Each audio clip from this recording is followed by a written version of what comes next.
What up, bros? Welcome to another Brograph Brocast. I'm Dave. And I'm Matt. I'm David.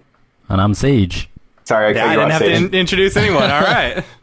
And Brograph is a supplement to our site, Brograph.com, which is a motion graphics tutorial site with tutorials, plugins, podcasts, and other MoGraph stuff. And on this show, we talk about everything ranging from motion graphics to Cinema 4D, After Effects plugins, render engines, doing business, doing taxes, being a contractor, or working for the man. And you can email us, brograph@brograph.com. And we got a good show for you today because we got Octane, Jesus, and Sage in the house. Yeah. What's up, guys? And for those of you who are listening to this the day after today when we're actually recording it, happy Halloween. Yay! Yeah. Yay. Oh, you listeners should come onto the live stream. It's I'm so not going to be able ridiculous. to hold it together. For all the thousands of people that just listen to the audio, Yeah. Matt is putting different faces on himself. It's in Skype Halloween. today It's Halloween. for Halloween. Yeah. He's Frankenstein and stuff now. So that's fun. That's fun. So that's fun. So, and I got my new fancy setup here. I got my microphone. I can turn it this way a little bit if I want. Oh, yeah. Oh, yeah, working. Looking nice. So, yeah, it's coming along. So, just a couple quick things for the week. First of all, a couple people have come back to me and talked about this dummy HDMI thing. Yeah. And it's apparently working. Yeah, for we them. have Yeah, them I've as heard well. some good stuff about that. So that's cool. It's working for me. I haven't had any issues.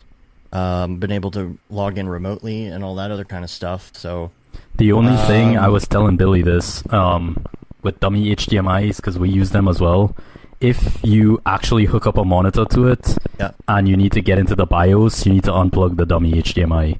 Because the system will read the dummy HDMI as the primary monitor, and they'll try to throw the BIOS up onto that. So, did you guys talk about this last week? Because I don't know what no dummy HDMI is. I'm a dummy. well, if you don't have a screen, connected to anything like an actual screen, you can use the dummy to be a placeholder, so that whenever you do like screen sharing to it, you can actually see the OpenGL stuff. Because the OpenGL stuff will not show up. It'll just be blank on that. So you plug in the HDMI dummy, and then when you like TeamView or you use like Google screen sharing or whatever, you can actually see it. Because like what will happen is you'll open Cinema 4D on a remote machine, and it won't be showing anything in the viewport. It'll just be showing garbage. And so you have to have that in order for it to work. So, but the BIOS, so what does the BIOS do that's not like... No, it's just like screwed up or because what? the computer thinks the dummy HDMI is the primary monitor. Even if you hook up a real monitor to the system and you try to load into the BIOS is going to go to the primary monitor of the system, which is not a real monitor. So you have to unplug it. If you have it plugged into a different like input, like is there one in particular that it's reading first and then it'll read another one? Like, so say like there's, you got multiple HDMIs back there. Do you plug it onto the secondary one or the second? I don't know. I'm not sure. I think if you have the dummy HDMI plugged in like on its own and you use it that way, like you remote in and stuff, and then something happens, you need to get into the BIOS and you plug a real monitor into it. If you don't unplug the dummy HDMI in first, it's gonna think that it's the primary monitor that it was before you added another monitor to it. It gets kind of confusing. Right. But basically, if you actually need to use a screen, at least with the BIOS, you should unplug it. I see. All right, so let's talk about this Apple event a little bit. You guys can start. I should have peed before the show, so you start talking about it. I have not even watched it because I've been busy. I haven't watched it. That's all you, Matt. Well, I'll talk about it. They introduced new Retina. What is it? The XS and XR. No, what are the skinny ones? The Air. iPad? The MacBook Air. MacBook. Oh, I didn't even know that. Ones of those. And then what else? Oh, the new iMac or the Mac Mini. Yeah. They just announced a new one, which there hasn't been a new update in like 4 years or something. And then some guys on the Slack were checking it out, and it is like a good one is like $2,500 or something like that, or $4,000. It's a ridiculous amount of money for what you're getting for like a 6-core machine. Wow. So dumb. Like literally you could build the whole thing yourself. And then they introduced new iPads, I guess. But who cares? It's like Apple didn't introduce anything new. Who cares? I used to be a Mac fanboy. The only reason we're talking about this is because Dave had to pee. Yeah. I used to like obsessively watch on... these, you know, their keynotes and all that, and it's been years since I've cared. That's sad. Same.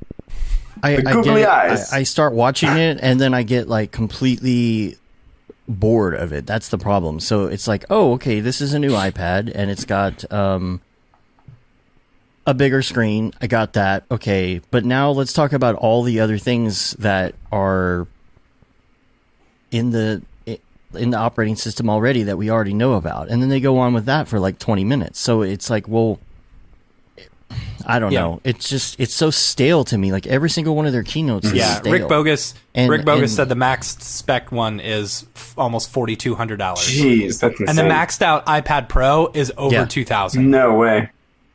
Over 2,000. So you could build an Octane 9,000. computer with a 1060 in it or something for just a little bit more.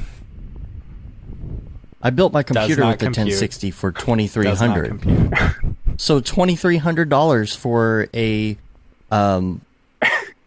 full spec'd out PC with a 1060 in it, or do you want to just get an iPad? Like, to me, that doesn't make sense. Now, I understand it's more expensive because of what kind of computer it is. I mean, it's like a laptop or something where you're going to pay more because everything is smaller. You know, and everything's compact and everything's made to fit. But I don't know. They were showing off Photoshop as well. That's like, I don't care. I'm not going to run Photoshop on an iPad. You know, I'm not. And I guarantee you. Oh yeah, they're like, you can put another monitor on it. Why don't I just use? Really? Why can't I just use a regular? Computer exactly? Yeah, it's dumb. So, Mac Mini again. No Mac Pro. No, I think that's going to come next year. Matt's like, how can you not laugh at that? I know it's so distracting. We're trying not to. I can't even concentrate on it. Yeah. You guys are true professionals. For those listening, Matt has downloaded some Snapchat-esque thing for Skype, and I don't even know how many filters there are. There must be like 100 of them. Oh, there's so many. He goes through a new one like every 2 seconds. Yeah, he's like, and using catchphrases like, does not compute, and then his face turns into a giant computer. Hey kids, I'm a computer. Stop all the downloading. Zing. Oh, man. Yeah. Oh, how's my audio now on the stream, everybody? I'm assuming that it's okay, but it's going to need some tweaking this week as I buy a new audio interface, so I apologize. I think Jason said it was better. Okay. So, let's talk about what else I got here. Let's talk about how much Basecamp sucks. Okay.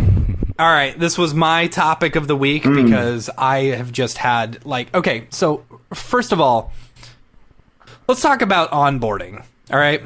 If you're going to freelance for a studio or something like that, or if you're going to bring in freelancers, you know, this is the number one thing. And you can't just throw someone into a project and expect them to completely understand the way you work and how things go, you know, and your nomenclature for how you label things and such. You know, if you're hiring a freelancer, they have their own way of doing something, you know, and kind of like, I understand some studios will expect you to do this, but remote people work differently, you know. Anyway, so this week I got thrown into Basecamp, you know.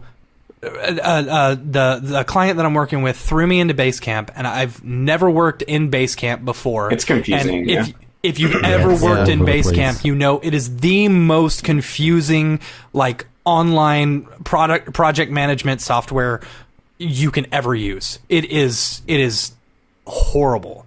Yeah. So and then I don't know. I'm getting increasingly frustrated with the client because it's like, you know, oh, well, you need to do it this way. No, you need to do it this way. No, you need to do it this way. And it's like, okay, why do I have to post the same file 5 different times, then just post it on Wistia for you guys to look at, and then post that Wistia link onto Basecamp for you to look at? Like, it doesn't make any sense. Anyway. Simple is better. That's why when we're doing like Dropbox paper, for example, it's just easier. All it is a document. Just a link. It's literally a document. Throw in the link. Yeah. Throw in a link, let someone make comments and stuff. Yeah, I like Dropbox Exactly. paper. For sure. I have not used Dropbox It's paper. so dumb. So I don't We use Jira at work. That's what Jira. What do you use? It's like a Atlassian Is that good or bad? product. I think it's kind of like Basecamp, but there's like tickets. Just like that's most of the these thing. It's too things, and complicated. like you get an email for every ticket, and then you have like a sprint. You have like a 2-week sprint. These are all the tasks you have for 2 weeks. It's overly complicated. It is complicated, but for I think for bigger organizations, like I work for a fairly big company, so they have the middle managers whose job it is to handle people's sprint planning and stuff like that. Right. I understand. And so I don't know. I guess what really annoys me about this particular client is they brought someone on to be a producer, and it's like the producer doesn't necessarily know how they work either, So they threw him in, they threw us in, all the freelancers, and it's like there's no organization. When really what should have happened, like, if you're going to pay a producer to do something, the producer needs to be pretty kick butt, in my opinion. They need to be able to know what they're doing at all times, if you're going to hire a producer, because they're the one in charge of this entire project, making sure that it happens. But what's annoying is that it's like people are seeing us as just motion designers, when in fact we could do that and probably do it so much better than some of the producers that because are we're actually, used to it. running and we know the show. exactly how stuff like this works. Exactly. Right. We do this every day, Anyway. But what it goes back to, to my original point is, if you're going to bring people on to your company, at least let them know, how you like your files structured, how you like them named, where things are supposed to be posted. If there's a to-do list like there is in Basecamp, let them know that I've assigned you to-do lists, and this is, this is where you go first. Look through schedules and stuff like that. Inform your freelancer, how to do things, and don't just throw them into a project and expect them to do it. Like, you're not going to be a successful leader, or a project leader if you can't do this stuff correctly. Yeah. I don't know. I don't know, man. I'm At work, of moving off of Jira to Shotgun. I don't know if any of you have ever used that. Yeah, I've heard of it. I mean, that's a big one for the VFX industry. Shotgun? Yeah, it's more for like film, I think. But a lot of the artists complained about using Jira because it sucks for basically anything that's not development. I think it's really good if you're developing something, you can like track bugs and stuff in it. But if you're doing art, It's expensive. $50 Yeah, a no, month it's super expensive. per person For Shotgun, or for which one? for Shotgun. Both. Yeah, it's Yeah. more of a pro Both of those tool. are pro. I think it's kind of like Whipster or whatever on crack, like Frame.io kind of thing, where you upload every shot and there's like, tons of versioning and whatever, like tracking features. Whipster is actually a Dallas company, aren't they? Yeah, I thought so. is it? Yeah. I have no idea. I want a really good project management software. Yeah. Like, I want to be able to very easily, and I want it simple. Dropbox paper is good, pretty close, but in but it's not the my best. opinion, it's not beautifully designed. Oh, yeah. It's literally just a paper It's at document. least simple. And it doesn't necessarily look super professional. While it does the job, it doesn't if you say, oh, okay, we made a Dropbox paper thing, check it out and make notes and stuff like that. It's just one long whatever. Yeah. It doesn't, we have to, I don't know. Like, I really want a really good project management software. Yeah. The guys at ABC use Paper. That's how we got introduced to it. That's how we got introduced to it as well. Nice. Yeah. So, I mean, yeah, it's super easy, but... All right, so... You don't have to cry about it. Yeah, I mean, it's funny all the... Oh, my God. Okay, for those of you listening, Matt now has weirdly distorted eyes and horrible tears coming out of his eyes. Jeez. Bright blue. Oh, man, that was so good. All right, so let's move on to some Ravcock. What's your flavor? What's your flavor? All right, yeah. I thought you were going to do it with me. Okay, wait. Take two. Wait. What's your Let's move on to some Ravcock. What's your flavor? What's your flavor? Wow.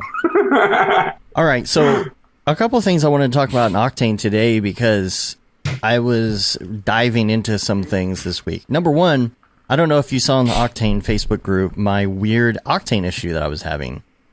No, I didn't. What was that? I had a crazy licensing issue. So whatever happened... Oh, gosh, yeah.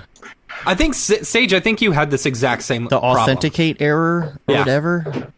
So Matt was having trouble logging on one of his machines because it says all the licenses are being used. And so we went back to our render server, Meeseeks, and we released everything, right? So, and then his is working fine. So that night I go to render something and it's not allowing Octane to verify or come up, but it's not the regular error you get where it says retry. So instead it has like this weird thing that says like the number of your license and all of this stuff, and it doesn't work. And if you want to try and log out, you can't log out. So I was messing with this for hours, and even it said something about like standalone username and password is incorrect, but even standalone wouldn't come up. And I'm like, okay, so an hour and a half or so goes by, and I've looked in forums, I've looked everywhere. There's no talk of this error anywhere online. So I'm like, all right, so I guess I'm just going to start uninstalling, reinstalling, restarting the computer. And I started going back to old versions because what would happen is it would come up and it would have an error, but then online, your license would say that it was in use again. And it's like, no. And then you would you would unlock it, you would release the license or whatever. And then whenever you would come back in and open it back up, it would error out. But then online again, it would say that it's in use. So of course, our five unlocks were used up. So I was at a point where I was stuck. There was nothing else I could do, and I needed to get this render going. So I went on to the Octane Facebook page and I posted something, but in the meantime, I started doing these uninstalls, and I would reinstall different versions of Octane, and they would all screw up in a different way. So I basically had to go all the way back until I hit it was version 3.6 test build 3 that allowed me to actually sign out. And as soon as it let me sign out, then it worked. And so for me, I'm thinking like there's something hidden in another file where even when you uninstall everything, it still says you have some like offline. It said offline mode too for some reason, and I didn't have it in offline mode. Yeah.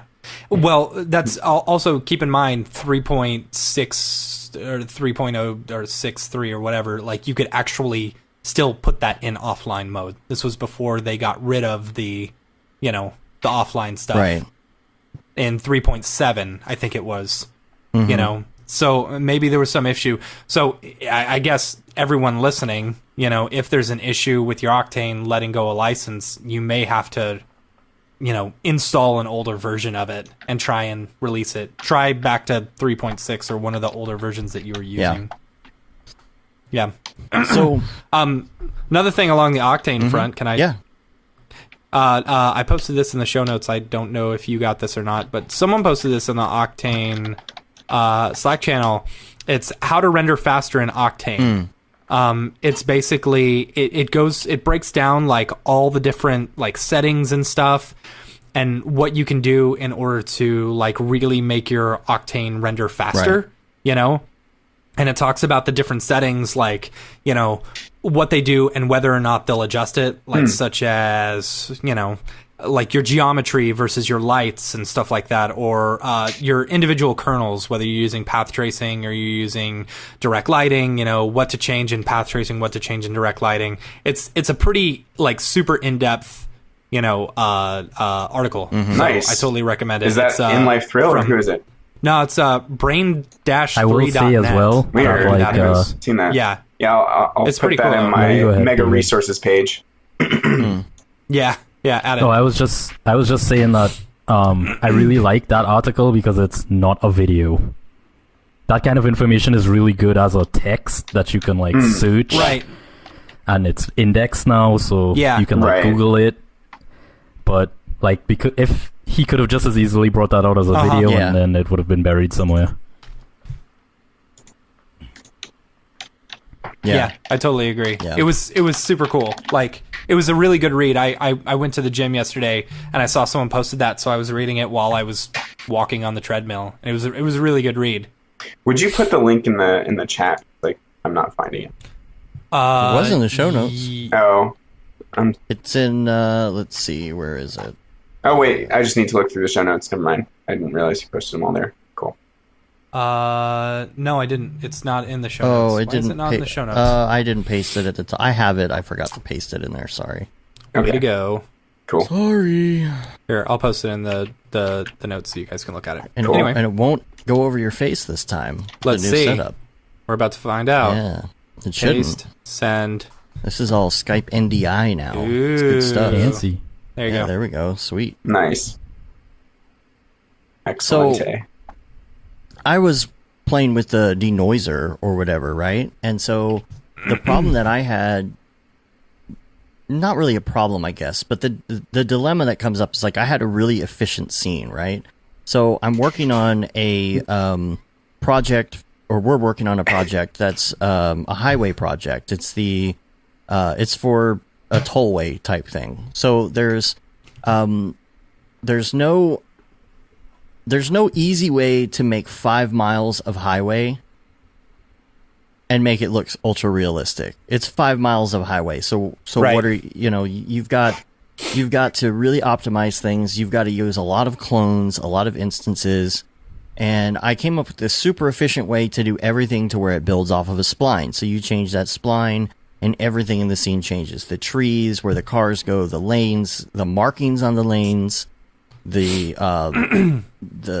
borders, the everything, right? So it's super optimized to the point where I think without cars in it, it's like 1.3 million polys for 5 miles of highway. That's without the which is cars? Without That's the really cars. good. Yeah. And so another thing that I was working on was trying to figure out, like last time we did this project was years ago, even before I was using Octane, right? So that's like like the stuff I open these old files and I'm like, God, this is terrible. I got to start over, right? Like I really have to like super optimize this now, because before it was just incredible how long it took to render. And so one thing that we did with the cars before is, in order to save on instancing a little bit, what you can do is you can, and this is in standard render, you can go in and let's say you have a car and you have it set up where you've got the meat of the car, right? Like just the guts and stuff. You got the wheels separate because you want them to rotate. And then you've got the body of the car that's going to be the painted part of the car, because when you do traffic, you're going to want to do different colors of like a standard Honda Accord, right? So you're going to put like 20 Honda Accords in the scene and you want it to be different colors. So what you do when you're using standard render is you go in and you create an instance of that body of the car. And then you don't put a color, a paint on it. You Right. put the paint on all the individual instances. Well, that works great. And that works great if you do render instances. But the problem is, if you're in Octane and you do render instances, it won't pick up on those individual materials on each one, because it's a render instance. So it's doing no color on all the cars. So the solution is you would have to like not render instance those cars. So I'm looking and I'm trying to find a way around this.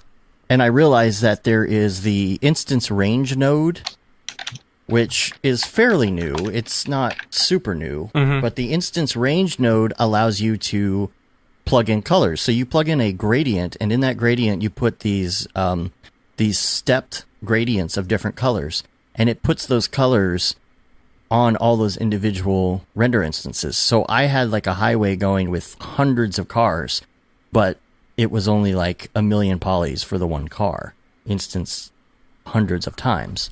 So the only limit at that point is your V-Ray, or your VRAM. Freudian slip. So, yeah. So I got the scene optimized, right? And it's rendering super, super fast. And I tried to turn on the denoiser just to see what it would do. And what's great is that even with 10 samples in the scene, the way I have it set up, or 10 or 20 samples, the denoiser looks so good that it's like good enough for the client. Because this isn't like ultra realism. This is a 5-mile stretch of highway. Yeah.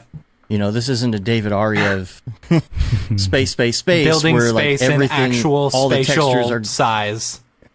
Yeah, and so like there's just no way, and the render times would be crazy. But this looks great with the denoiser. Here's the problem though. I got it going to where with 10 or 20 samples, it looked fairly decent with the denoiser, and that 10 or 20 samples only took 1 second to render.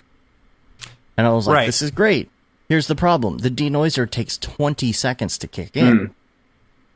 So then I started doing comparisons because I'm looking back and forth and I'm thinking, okay, if it takes 1 second or maybe 2 and it takes 20 seconds for the denoiser, what happens when I just render for 22 seconds? Is it better than the denoiser? So there's this threshold where the denoiser doesn't make sense to use. Have you tested with Neat Video? Because so far with my tests, like Neat Video still beats the denoiser, because the denoiser can be really chattery, like in terms of the details that it's making up. I didn't use the denoiser at all on my Ice Caves music video, and I still haven't really, because it smooths out too much detail, I feel. Yeah. I think if you've got a lot of samples, like, and it's like, say it's like 90% there, and then you add the denoiser. Yeah, but my question is, why not just add Neat Video? Because Neat Video is temporally denoising, and I don't think the AI denoiser is doing that yet.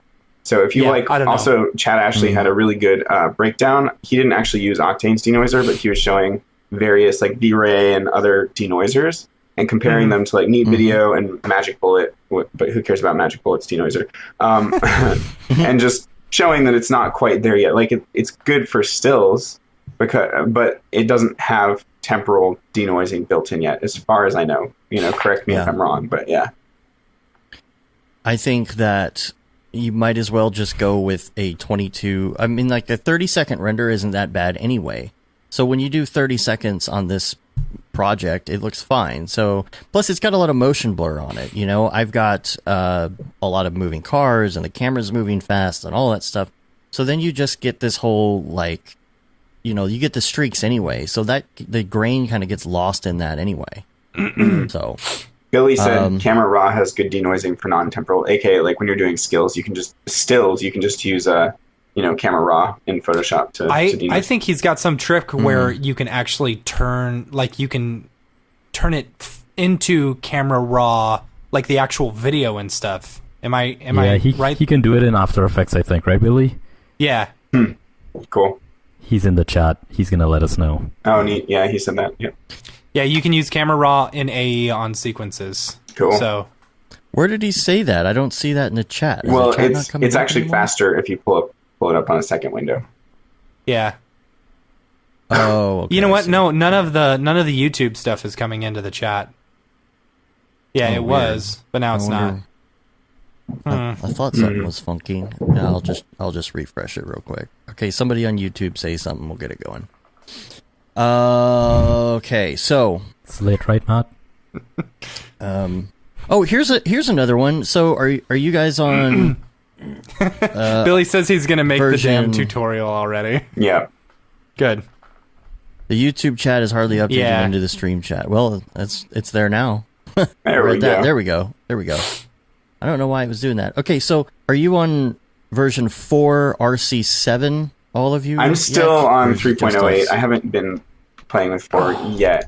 Oh, Yeah, move over to geez. 4, dude. Okay. It's I put, super stable. I mean, yeah. I swap Working back and great forth now. with it, or at least I did for the Ice Cave music video to try to load stuff faster. But I was experiencing so many crashes that I've stuck Yeah, the with early 3.08. one was pretty crashy, But it's better this now. one's actually Yeah. really Yeah, it's good. pretty Like cool now. I don't get any crashes now. Nice. Yeah. I mean, the project that I'm on Yeah, it's is been not good. that intensive as far as like loading geometry or anything like that. So it doesn't matter that much. Dude, you're making Sorry. it so hard to concentrate on anything. I'm trying to entertain the people on YouTube. You are, but you've got to do it more in context. Like the one time when you were like, that's Right. lit, and then the fireballs showed up. Yeah. All right. Just wait on it. So I don't know about production ready. I would say, I mean, we're using it in production and it's been fine, but a lot of that depends on your Yeah, motherboard it's- and your cards and everything if they're stable. with it. 3.07. They just released 3.07 like a week ago or something, and it's 3.07. Sorry, 4.07. 4. Yeah. 4 point For- RC7. RC7. I'm telling So you, they're hard to gonna keep bring out track. they're gonna bring out Octane 5 Yeah. before they release one without an RC. No. Okay, here I bet anything they're gonna release 4, and then a couple weeks later they'll release 5. Have you? Matt, that's it's what 4. Sam's been It's saying 4.0, on- 3.4, on the, RC7-2. Come on. Oh, sorry. Duh. Right. So have you? I don't know if this was in 6 because I skipped from RC5 to RC7, but in RC7 they have a new region deal. They do. Because they've got. Yeah, it's called Film Region. No, Have you what is seen it? this? So, okay, usually if you want to look at a region, you do the square over it, right? But you draw the square, but then it just keeps going Yeah, samples yeah. forever. Okay, Film Region, you take that and you put it over a specific area, and it only renders per however many samples you have set, which is actually nice because sometimes if you're trying to fix something and you don't want to wait for the whole scene to update, you just want to do that little area and see how it looks with that many Wait, samples. You're telling me in a That's previous really version cool. when you did a render It would just area, go forever. Yeah. It It would would? go forever. Yeah. Yeah. But that can be It helpful always because goes then you're like, forever. oh, how many samples do I need for it to actually For it clean to up? look good. Exactly. Yeah. And that's what I always used it for. It's like, oh, that little thing is super grainy, and I would drag a square over it and wait until the samples got to a certain point, and I say, okay, that's where I need to render. But now it's like, if you just want to see it, and it's cool because if you have a really fast scene, it just comes up really quick. So that's something I noticed. And is there anything else I noticed in there? No, the only other thing that I thought was just a little tip, something interesting that came up for me is, do you ever build things that are going to be cloned a lot, and you have your clone? Let's just say you have a circle, right? Like a circle spline, and you're cloning 100 things around it in a scene. But then you have the individual instance that you're kind of building, and you got to go back and forth and go work on it, but it's not there because the cloner's turned on. Right. Right? So whenever I do that, what I've been doing now, so I don't have to keep going back and forth, is I just do a render instance as well of what I'm working on. So it kind of just appears in the middle of the scene. And so you can still click on the individual elements under a null that you're working on for all of those clones, but you can actually see it in your viewport because, even if you click on it, it will highlight it, but you can't actually see the geometry. This Right. is just a little tip. I was just working on a kind of a for fun thing on Sunday, and I just made this endless loopable gazebo walkway that you're just going through, and it just continues over and over. And so that's why I was doing everything based on a circle. Cool. Yeah. Word. Anything else? Getting in ready Raft for that Talk? dead mouse making those loops. Yeah, there you go. What about V-Ray? Oh yeah, V-Ray. Okay, so I don't know. I don't think this will probably be years in the making or whatever, or years from now when it actually comes out. But Should be too late.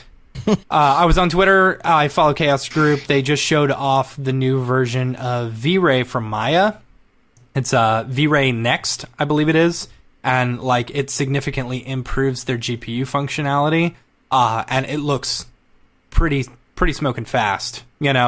Like and I don't know, me personally, like Maya was my first love, you know, when it came to render engines. And so I have a small part of me that dude, one day hopes to maybe get back there, you know? It's like you saying I squanched my family. Don't say that. Anyway, but yeah, so check this out. It's in the show notes. Or just type, do a Google search for V-Ray Next Maya, and you'll see the Chaos Group's video on it. It's pretty cool. They do this little breakdown of a scene, and it loads pretty quickly. So, yeah, I'm looking totally forward to Arnold GPU. I kind of wonder how much V-Ray for C4D, in terms of income and by extension development funding, lost when Octane, Redshift, Arnold, when all these things came out, because for a really long time V-Ray was like the only game in town. Yeah, totally. And now like no one cares about them. So the development cycle was always a problem for V-Ray. So it's like, is it gonna be worse now that they have to compete and they're not making as much money? I've always said if Chaos Group took over V-Ray, you know, development for C4D, like it would be so much more popular than it is, you know? And I know a few people who still use V-Ray for some, you know, some things. I believe lots of architectural. Yeah, I believe the Sydney Opera House stuff that Rich Nosworthy and Tim Clapham did was V-Ray, you know? Yeah, it's still a good render engine for sure. Yeah, it's a very good render engine. Like the thing that I like about it, specifically in comparison with like Redshift or Arnold, is it's not node based. It's got the drop down stuff like Octane does, and I really like. I'm not scared of nodes. I just think they're time consuming. You know, I think they take more time than working just specifically in one little shader thing the whole time. Anyway.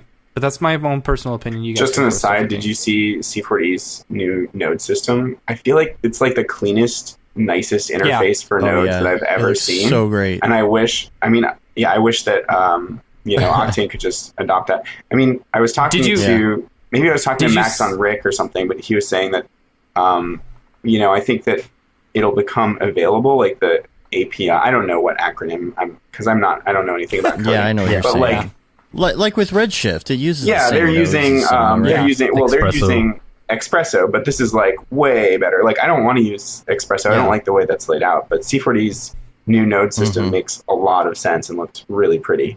You should see that. I want Espresso to look like that. That plugin someone posted for Blender Magic Nodes or whatever. Me. I posted that. Yeah. That was crazy. Yeah. That was awesome. Yeah, like it was a plugin for Blender. You know, using their node stuff, you could basically like click on a button and it would organize all the nodes automatically. Oh, wow. And then like you can move one of them. Like as you move it around, like it'll stretch and squash all the other ones together to like perfectly line it up. It has like spline dynamics. Like if you link the whole thing together, it's actually that's crazy. Welded together with spline dynamics. So when you move each one, it like bounces and stuff. Is really crazy. Yeah. It's like when you use that old program Reason. Yeah. Remember? And you hit tab and it would flip over to the back of all the racks and you could see all the wiring, all the patching. And it was all like spline dynamics. It was sweet. Yeah, I saw that and I went into the Baron's request line, you know, in our Slack and I said, please do this. I want this. Oh, yeah. That's really Did you get a response? No. Oh. I mean, that's something I've been telling Baron for the past couple of years. You know, I want some nicer looking Espresso, you know, and I've showed him a couple examples, you know, and I have a feeling, you know, they're working on it. I don't speak from anything that I know personally because I tell them I don't want to know anything that's coming up, you know, because I like to speculate. But I am speculating that that's probably coming. Yeah. Yeah.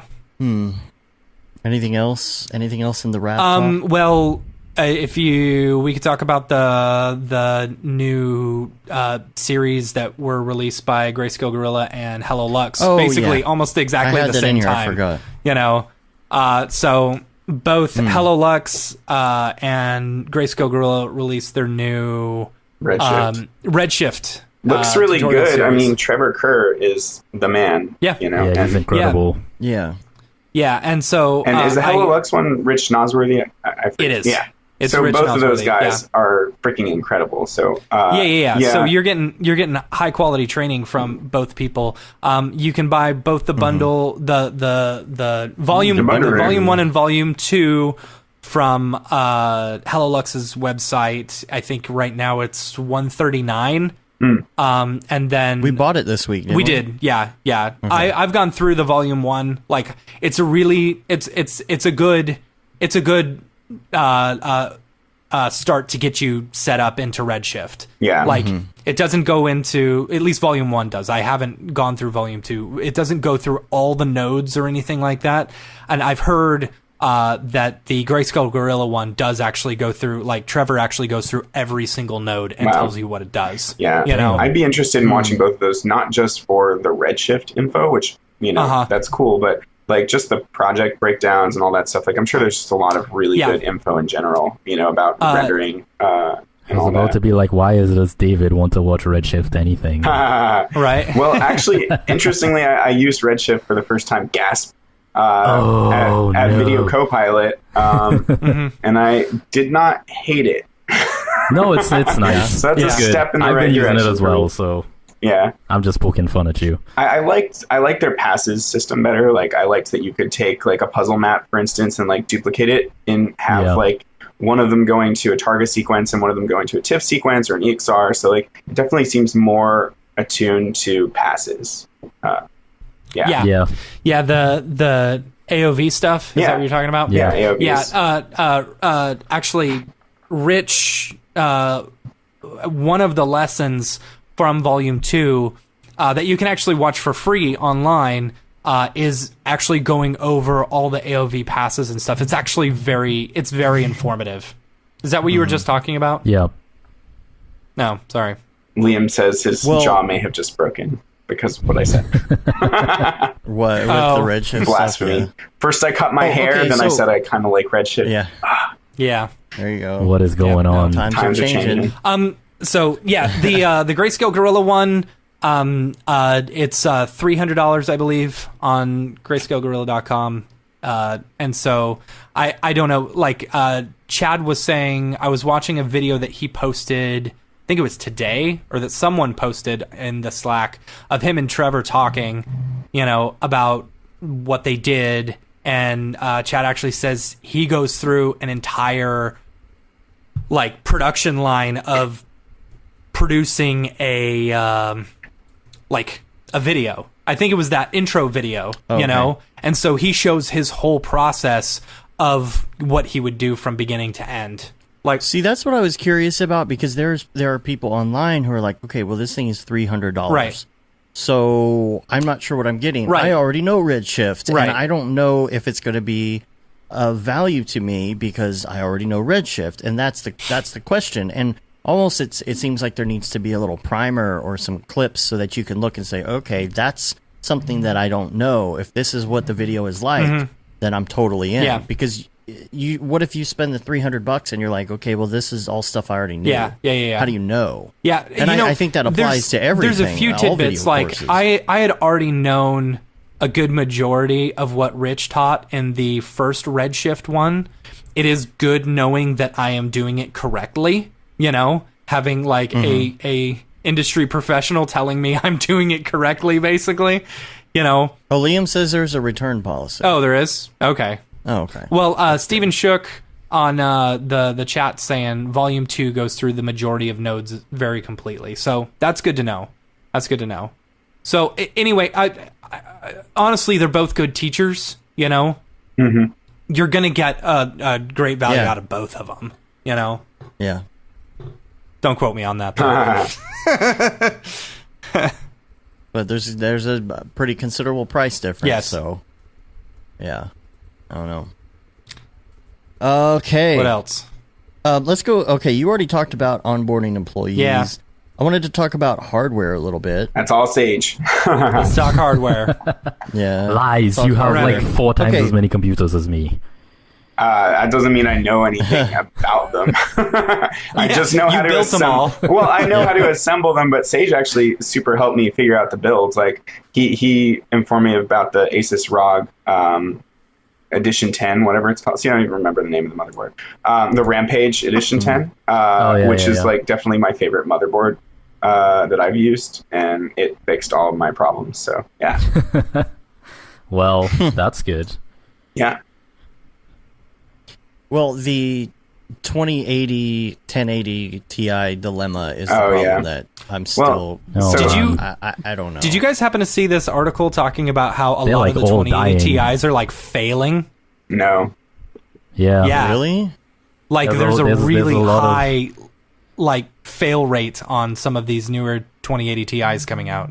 And it does seem to be specific to the 2080 Ti, but it is kind of concerning that like there's dying supposedly at those numbers.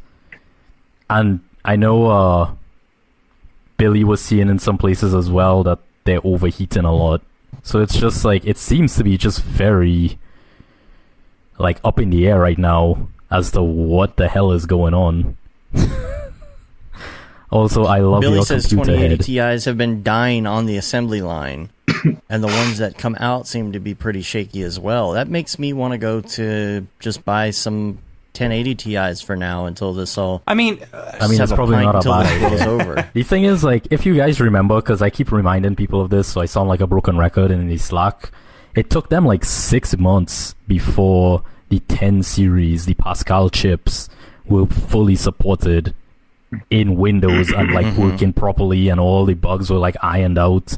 Like, it took a solid 6 months before that happened, and that was just a regular like generation to generation upgrade. Like, all they did was shrink the die of the chips. So this one has like all of these new tensor cores and all this additional stuff that on top of a die shrink they've added. So yeah, it's gonna be a while. Like, I think it's gonna be at least 6 months Yeah. before this whole shit gets like fixed. you think they're going to do a 2180 Ti within the next year or so, or are they going to try and hash out all these issues first? Nah, they'll hash out the issues. It's because it's to do a 2180, like when they make those number jumps, it's actually they've done something to the underlying architecture to change it. They're not like AMD. Right. AMD, you can't trust those numbers because they will take an old series card and like make it a higher number with they, like, for example, I think they rebranded like the 780 equivalent or whatever to like the 960 equivalent. You know what I mean? Like, Weird. they'll take an older, like a better older card and make it a current generation with a lower down the product line. Whereas Nvidia doesn't do that. Like, when you see a 10 series or 11 series or whatever, like 9 series, it's actually a different chip on the board. So what they'll probably do, to be honest, well, for sure they're going to make a 20 series Titan, because that's still coming. Yeah. Right. I'm curious what the price on that. Should we wait for that? Dude, It's hard to see. Yeah, like Steven said, he just got an email from NVIDIA that the Quadro RTX 6,000, yeah. 6000 is now available for just $6,300. Only. And the other thing is those like And so, Quadro RTX chips. Yeah. Like, you guys heard that Nvidia doesn't let you put consumer cards on render farms anymore. So I'm kind of curious as to what places like Pixel Plow are gonna do. Like, if they're just gonna keep, because I'm pretty sure Pixel Plow uses 1060s. Yeah. No, how is that? Why is that? Like, how I do have you no know? idea. I have no idea how they know. But it's apparently in the EULA that you're not allowed to use consumer grade cards on render farms anymore. And so I'm getting like these links in like Slack and stuff to like these kind of conspiratorial type things going on now with And these- Dave's like, I ooh, conspiracy love theories. I'm conspiracy in. theories. I love entertaining conspiracy theories. I don't necessarily believe them. Yeah. But yeah, sure. the sure. 9/11 was an inside job. No, I'm just kidding. Just so okay, one of them in particular I saw, though, was that, like, the 2080s, the speed on them isn't that different. 2080 Ti isn't that different from a 1080 Ti at the moment. And some people... No, it's a 2080 and a 1080 Ti. What's that? It's a 1080 Ti and a 2080 are pretty much the same right now. A 2080 Ti is faster. But come 6 months from now... Right. You know, yeah, come when 6 they've months got from all now, the the 2080 will likely be faster. Stuff figured out, then it's gonna smoke it. I think. I hope it's gonna be faster. But then the question remains: it should be like based on history, because I remember when the 9 series came out, and all of us had 780 Ti's. I think David, you had 780 Ti's as well. Yeah, when the 9 series came out, it took them like 6 months before they started beating the 7 series, and then it was the same when the 10 series came out. The 1080 was about the same as a 980 Ti, or slightly worse, and then 6 months later it was faster.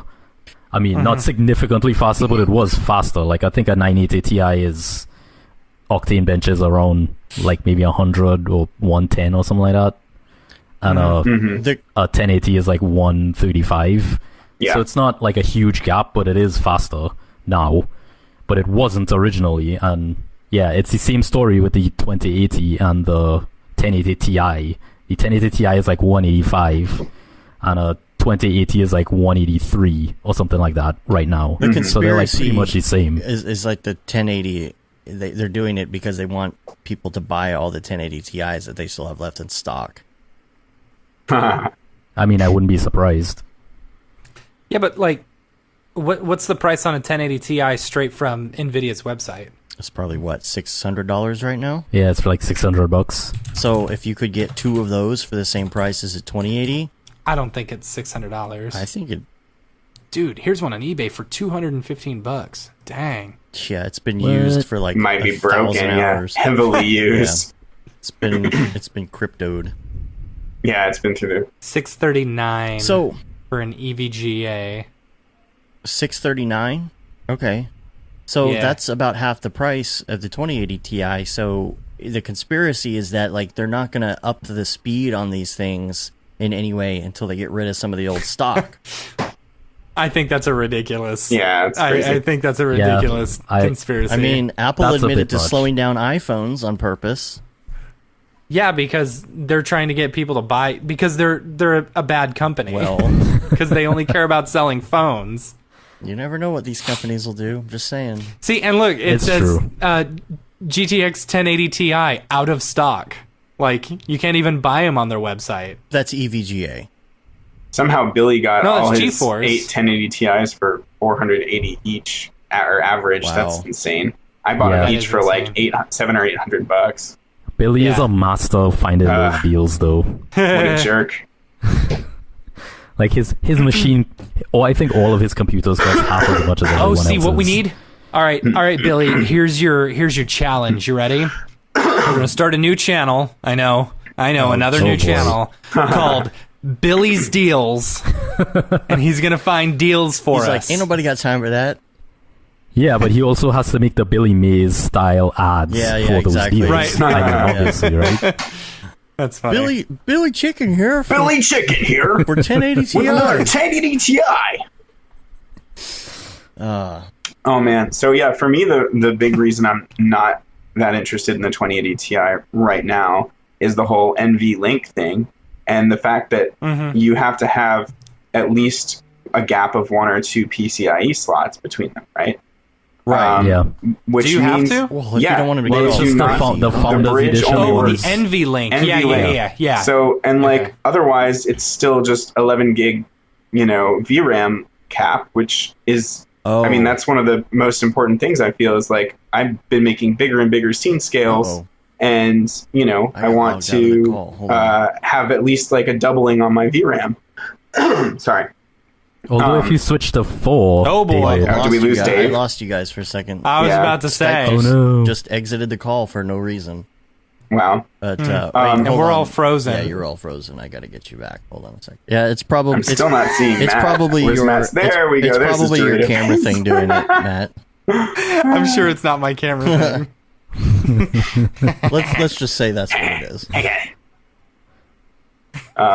So what the hell was I saying? That NVLink, you have to have like a space between your graphics cards, and I want them 22 gigs of RAM. Like, it feels lame to upgrade from an 11 gig card to another 11 gig card. You know, you want like more VRAM, and so yeah, I don't see how you can stack 4 per tower, and that as well as the fact that they have. Well, that's if you're using NVLink. I mean, you're not even on 4 yet. 4 Exactly. yet. I know there's 4 has out of the core, out of but core. You know, NVLink is faster than out of core. It's like I think Jules said that, and Well, that makes sense. yeah, It's true, it is faster, but all the engines are moving to out of core. So right, right, fair enough. So I guess it's not that big of a It's- deal, but then it's also like 6 of one, half a dozen of the other. Like, do you prefer having more that cards phrase. or NVLink? That's, Right. Because it that's the doesn't other seem like you thing. could have both. I don't want to wait around for the blower versions to come out either. If it's going to be a while, is there? Any well, that's word another on, thing. like- It's like, yeah, that I can't Well, buy how them until hard the up are blower you versions for- are out. Yeah, How hard up are you for rendering power right now? I'm not. I'm fine. No, I'm talking to I Dave. just want Oh. something decent we on got- this system. That's the thing. Yeah. We got Meeseeks. What you should do is buy yourself one 1080 Ti. But see, that's You know, that's to- what I'm to saying. go up with or do that I get one 2080 1060? Ti? Nah, just find one on eBay for $500. You know, that's the price of your desk that you didn't pay for. Oh no, it went through today. Oh, that's such a shame. Yeah, yeah. So, but it is pretty sweet. It does move up and down. You know. Yeah. It's a standing desk. Look. It's crazy. Whoa! Come back. I'm going up and down. Yeah. Yeah, it's as pretty cool. everything then shuts down because you pull a Pull the cable out. Yeah. No, all the cables are just hanging right now. I still have to work on that a little bit. I got a lot of cable management to do. So. I like this one. So what about systems? Sage, you've basically built everybody's system in the Slack at this point. I don't know about that. I probably helped a lot of you, though. We should mention But- your guide. What was the address to your system building guide? It's, Thesagery.com/builds. Yeah.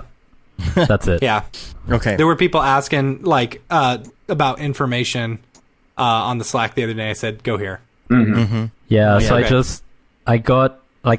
I talked to Matt about this for like a while ago, and Grant as well, about making builds for 3D artists specifically, because if you when you look for information on like what should I get, 9 times out of 10 it's gaming based, and Yeah. that's not the same kind of like load. So I said, okay, I'll put this. It's not like it's well thought out, but it's not very well put together right now. Like, I plan on making it maybe a little prettier or something. Right now it's just like the lists. But yeah, I put together that page just to help people at different stages, like, get a gauge on what they should be using. Like, you don't necessarily need to use the specific parts that are in that list, but you definitely can like go and just see like what you should have kind of when you're first starting out, or when you're maybe like a step above that, just to kind of gauge what parts you should be looking at. Yeah, and it seems to be popular, I think. Like, people See, you need to start Sage's builds, and like you need to like do a like, because some people I know some people like to build them themselves. Right. I think Yeah. the 4 of us enjoy building the computers ourselves. Like, but if you could just say, hey, buy this one, and then put a 30% upcharge on it, for building it. the only part, like, I would totally do that. First of all, the person that I live with probably would not like to have all that shit everywhere, always. So I'll throw that out there. And then the warranties. Like, if you build someone's PC for them specifically, you have to give them like a warranty, and I don't want to have to deal with that. That's why it's easier for me to just be like, these are the parts, figure it out yourself. Do you but there are write other a warranty, resources. though, or could you just give them the warranties for the individual pieces? I mean, you And could then give they them don't- the warranties for the individual pieces, but when you build it for someone, like think of if you help your mom with a problem, Yeah. she's gonna come back to you forever to fix whatever Right. it is. Mm-hmm. So like, the people who can't build it themselves are the kinds of people who would expect support if something goes wrong. Mm-hmm. Right. That's what I would. That's in my mind anyway. Maybe I'm wrong. I don't know, but Yeah, you know, your I don't wife mind would building get it for like you inundated guys, with, but if like, it's like random people, then it starts to get a bit yeah, worrisome. yeah, they would take up all of your time for sure. Yeah. yeah. Mm-hmm. But yeah, Well, like so Dave, you got a Agent. crazy buzz. yeah. What yeah, I that do? audio's, yeah, you got that crazy Like buzz going on. all of a sudden? Nah, I think it's worse Oh. now. I wonder if it has anything to do with your desk. No, I know exactly what it is. It's Oh. Okay. it's the what I record on goes through a separate interface in order to go to the stream. And that is a new thing with this new setup so that everything works well. The problem is, and I've always had this between these two, the little mini interface does not plug into the wall. Therefore, it has no ground. It just plugs in USB-C, and I got a little bit of the buzz out of it by taking the ground off of the other interface with one of those, just Pliers? IEC plugs. You just rip the ground off. But I'll have it fixed next week. I'm going to find a new interface after the show, so it'll be fine. Oh, by the way, I would like to say that Thursday for Redshift Live, I'm going to be on the stream with Liam, ooh, and we are going to be discussing Redshift, and he's going to be showing me some stuff. I started messing with Redshift when I got the license, like, I don't know, when was that? A year ago, I guess. And so now he's going to kind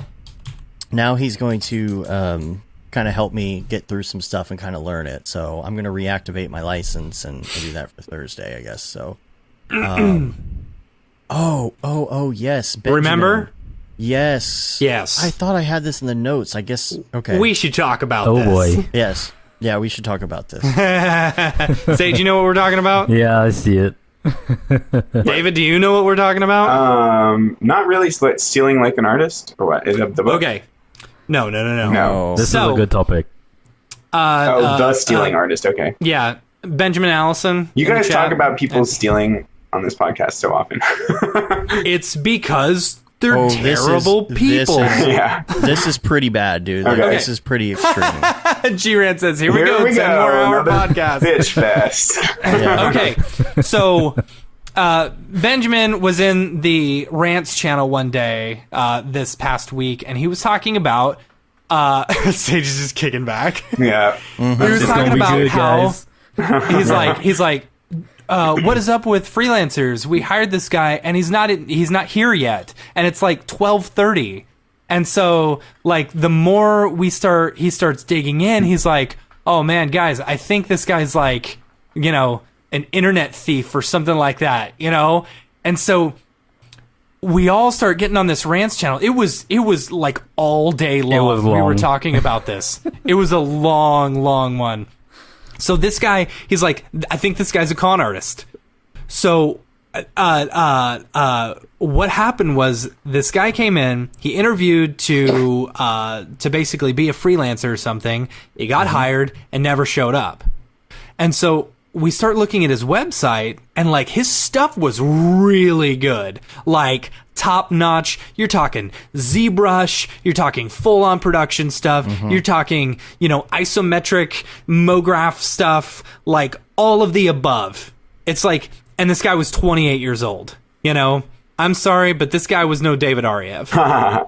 28 is definitely. I mean, like Aaron Kovret is like 21 or maybe 23. Like Yeah. people Right, but can get look- crazy good so fast, though. Right. True, but he has one particular style. Yes, kind of. yes. Yeah. And So Aaron is a fantastic artist. He was really, really good, but like if you were to look at his reel or like his website or something, you can tell there is one particular style, right? Very similar with all of maybe us. different styles, but you can tell that like he specializes in something. Right. Yeah. You know, this was like how is he so good at Everything. this guy is 28 years old and like he had done so much stuff. Yeah, right? there was a lot on And there. so- There was like some really, really good 2D stuff as well. Like it was, wow. it Yeah. was crazy. And commercial work, Yeah. like full on 3D commercial work and stuff, and with character animations and like these beautiful sculpted like cartoons and stuff. And you're like, oh man, this guy's legit. He's so good.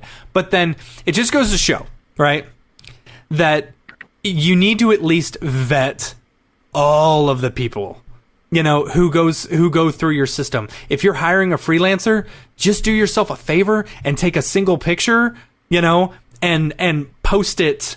Do Google reverse image search. Yeah, a Google, because we were able to find out that this guy ripped off all of the work on his site. Every single thing. Holy and crap. Sage even went through and made a master list of every single person he ripped off. Wow. Yeah, I got through like 3/4 of his like design, quote unquote design work, and I sent it to Matt. It's like so many people. It's insane. Yeah. Like every It's single insane. piece was not his work. How do He you ripped it go all about off the reverse internet. engineering like those things? Like, because you're looking at images, how do you figure out who they belong to? What's really funny is that he also disabled right click on his website, so you couldn't just copy the image. Wow. You have to like you're stealing it. Why are you worrying about someone else stealing it? I think he doesn't He doesn't want want people people to tracking download it it and reverse search down, it. yeah. So like Is there? I guess Screen there's like capture. a Google Like, like that's what I reverse did. image search. Is that what you guys are talking about? that's what I did. Yeah. I just screen Google captured images each you can one search. and then put it through Google reverse image search, and it'll tell you fairly easily like who's the original artist, and 9 times out of 10 he'd have like 3 or 4 pieces from the same person.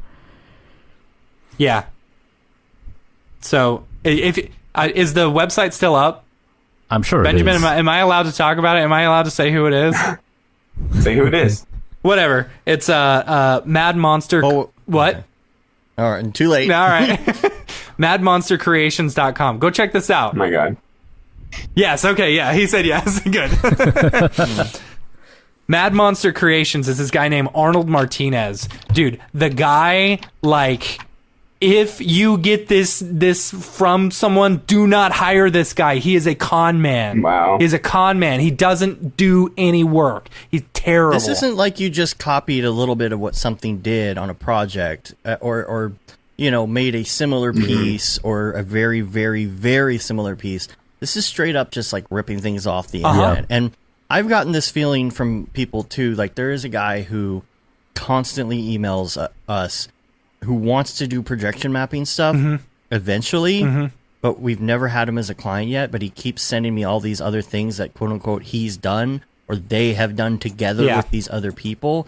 And he's very vague about it. And all of his videos that he has on his site and everything linked to like his own private YouTube with private videos that I swear he's ripping from other places. Yeah, and all the videos are titled Animation 1. Animated commercial Animation 2. Wow, Yeah. this is crazy. But the thing How about does this help him, at right? all? Like, how does this work? Like, how does he get any money from this whatsoever?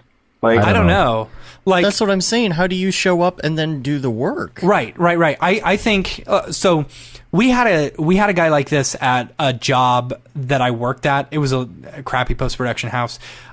We hired a guy, and during the interview, we're like, "How are your After Effects skills on a 1 to 10?" You know, and he's like, "Oh, 10 all the way."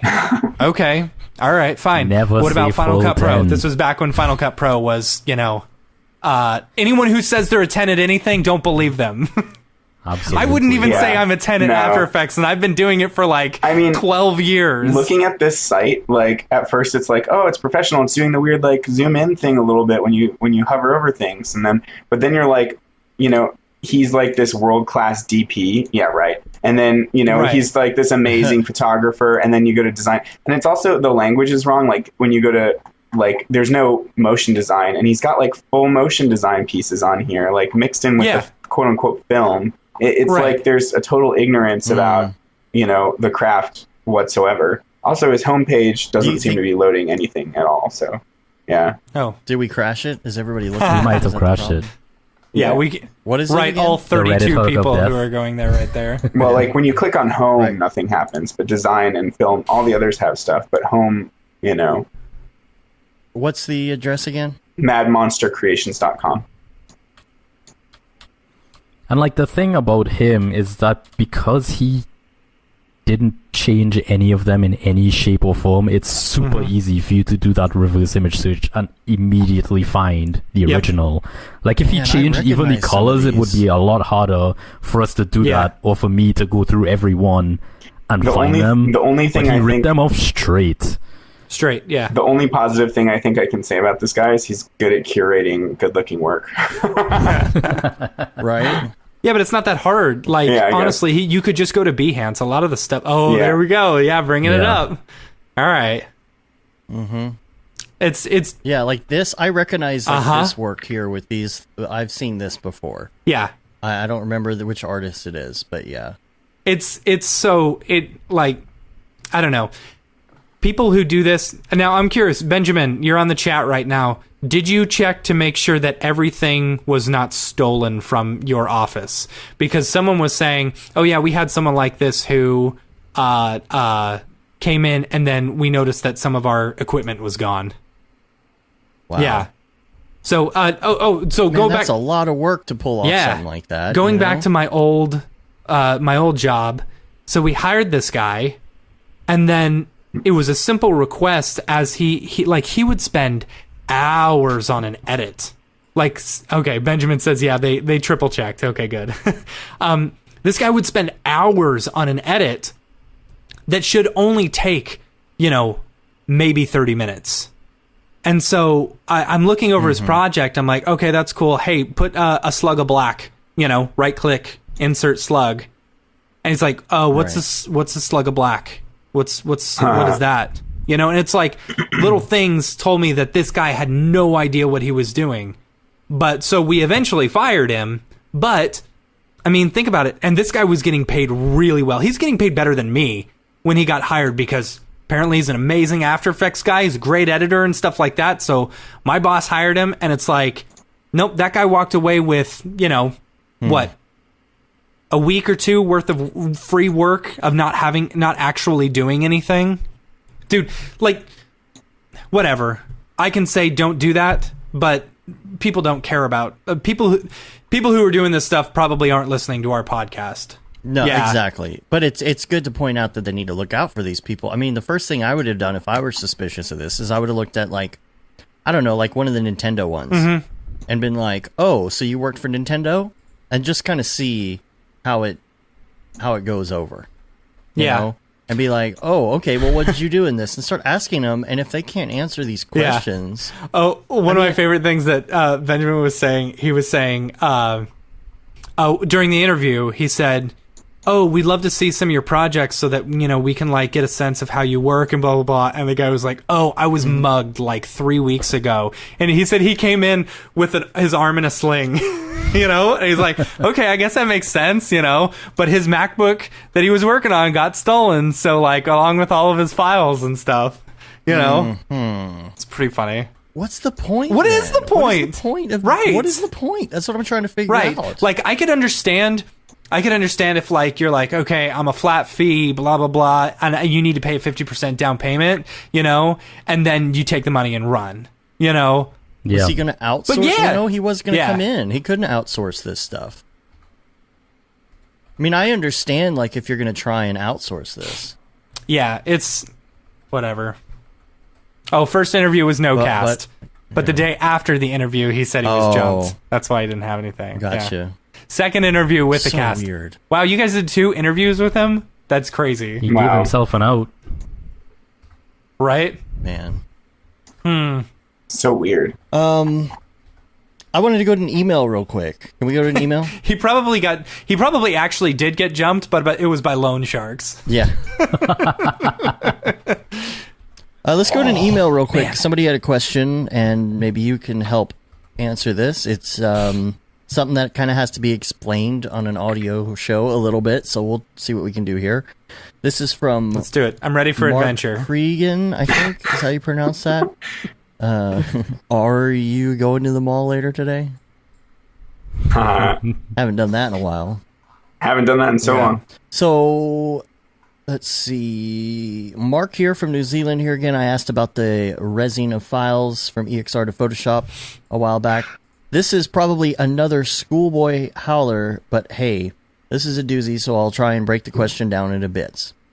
I have an awesome, expensive model that I used to do a job a while back for a still that I want to use again for an animation, and it's kind of a deflating type animation. The model is rigged for motion. And when I try and remove the rig to just have the mesh so I can deflate it, the poly gets all screwed up, crossing over each other, and there's holes and all that. This is messing up the deflate motion I have with my soft body deflate. Is there any way I can remove the rigging and get a decent mesh to deflate the sim? To do the deflate sim? Can't you just convert to current object or current state to object? Maybe. One of the things I was thinking, he mentions in here, he just got R20, but he hasn't used it much because he's waiting on Octane. And what I'm thinking is bake it to Alembic. Exactly. You could do that now. Yeah. You could just right click and bake it and be done. I think that would work. Well, you always could bake it to Alembic, but now it's just easier. Right. Yeah. Right. That's a whole lot easier. And he was. Yeah. There we go. Billy says just export a single frame as an OBJ or Alembic. Yeah. That sounds like it would work. Problem solved. But he wants an email back too. Yep. I don't know if he listens or... I guess he does. Sometimes we get emails and I don't know if they're listeners or if they're just emailing the, website. So I should probably put... I haven't sent you guys an email for so long. I know. We need them emails, yo. From everybody. And we haven't had any rants come in, email rants from you in a while, so... Yeah. Yeah, we get them all on the rants channel. Yeah. Yeah. I put everything in there now. I did send Liam a beautiful email with a very deep question. Oh yeah. So I'll send you guys one. Okay. Okay. How about the new Trapcode Suite 15? Did you see that? Yeah. I saw that. I didn't see that. I'm so out of the loop. So particular. For those who haven't seen, particular, they're adding the ability to do like water-esque or yeah, they're adding fluid dynamics. Into that's cool. Particular and form. Particular. That's awesome. It Super is. I wonder excited how long about it takes that. to render though, Yeah. or I don't to know. even calculate or whatever. I don't know how that. Well, it is After Effects, That was my which only is question. very The fact potato. that that's all you need to say, like it is After Effects. Yeah. Matt's face isn't a potato now. Yes. Very potato. So, I guess I would like to wait and see if there's a good comparison online. They had I forget which studio it was. They gave it to a studio before it was released, and they said, "Here, make some cool stuff with it." And they have a really cool video, but I'm like, I wonder if this is easier or harder to use than something in 3D. Yeah. So probably easier. Yeah. I mean, yeah, and those fluid dynamics do look really cool. Well, the one thing that I like about particular in now, particular, currently, in particular, in particular, one thing I like about particular now is that they have the whole particle builder, versus like way back in the day, where you had to actually know what every single thing did. Instead of going through now with the particle builder and stuff, it's more you can intuitive. like instantly click and be like, okay, I like that, I don't like that, I want that, I don't want that, and then you're good to go. It's so much easier now. It was a smart decision on their behalf. So I bet anything like it's gonna be similar to that. You're gonna be able to use a particle builder. This is how they're gonna get me, because we all have the entire Red Giant suite, but now they just released this cool thing, and there's gonna be some upgrade price, isn't there? How much does it cost? Oh, yeah. Is it not just included if you have that? No, it's an upgrade. Like there's been like 2 versions since we got our free one at NAB. No, really? I think there's been 2. Oh, wow. Yeah. But because there was an upgrade right after NAB. Oh, $199 to upgrade. It's not horrible, That's not but too see, bad. they're going to get me. Yeah. Will you get it Yeah. if you just renew next year? Because like I renewed mine. Oh, you did? Yeah. Because I needed a bunch of nice. stuff that I had been using in it before. That's how they get you. You renewed Universe or what? Universe. What are you talking about? Yeah, okay. I did not. Yeah, well, Universe is completely separate than Yeah. the other thing. Oh. You know? Okay. I was confused. Yeah, Yeah, particularly. Universe is just like a collection of additional plugins and cool effects and things. Oh, okay. I got I you. feel really bad because like I won a universe at NAB and I've literally never opened it. Yeah. Oh. Yeah, I mean, have that same I experience. rarely ever open it. I think if you're doing a lot of After Effects stuff. like video editing, you know, and some After Effects stuff, it's a lot of the things are pretty stylized, you know, and so unless you're specifically looking for a VHS filter, you know, or something like that, like I don't know, I don't always go to it. Yeah. Oh, and G-Rant says Black Friday sale in a month, guys, so keep Cool. that in mind. Yeah.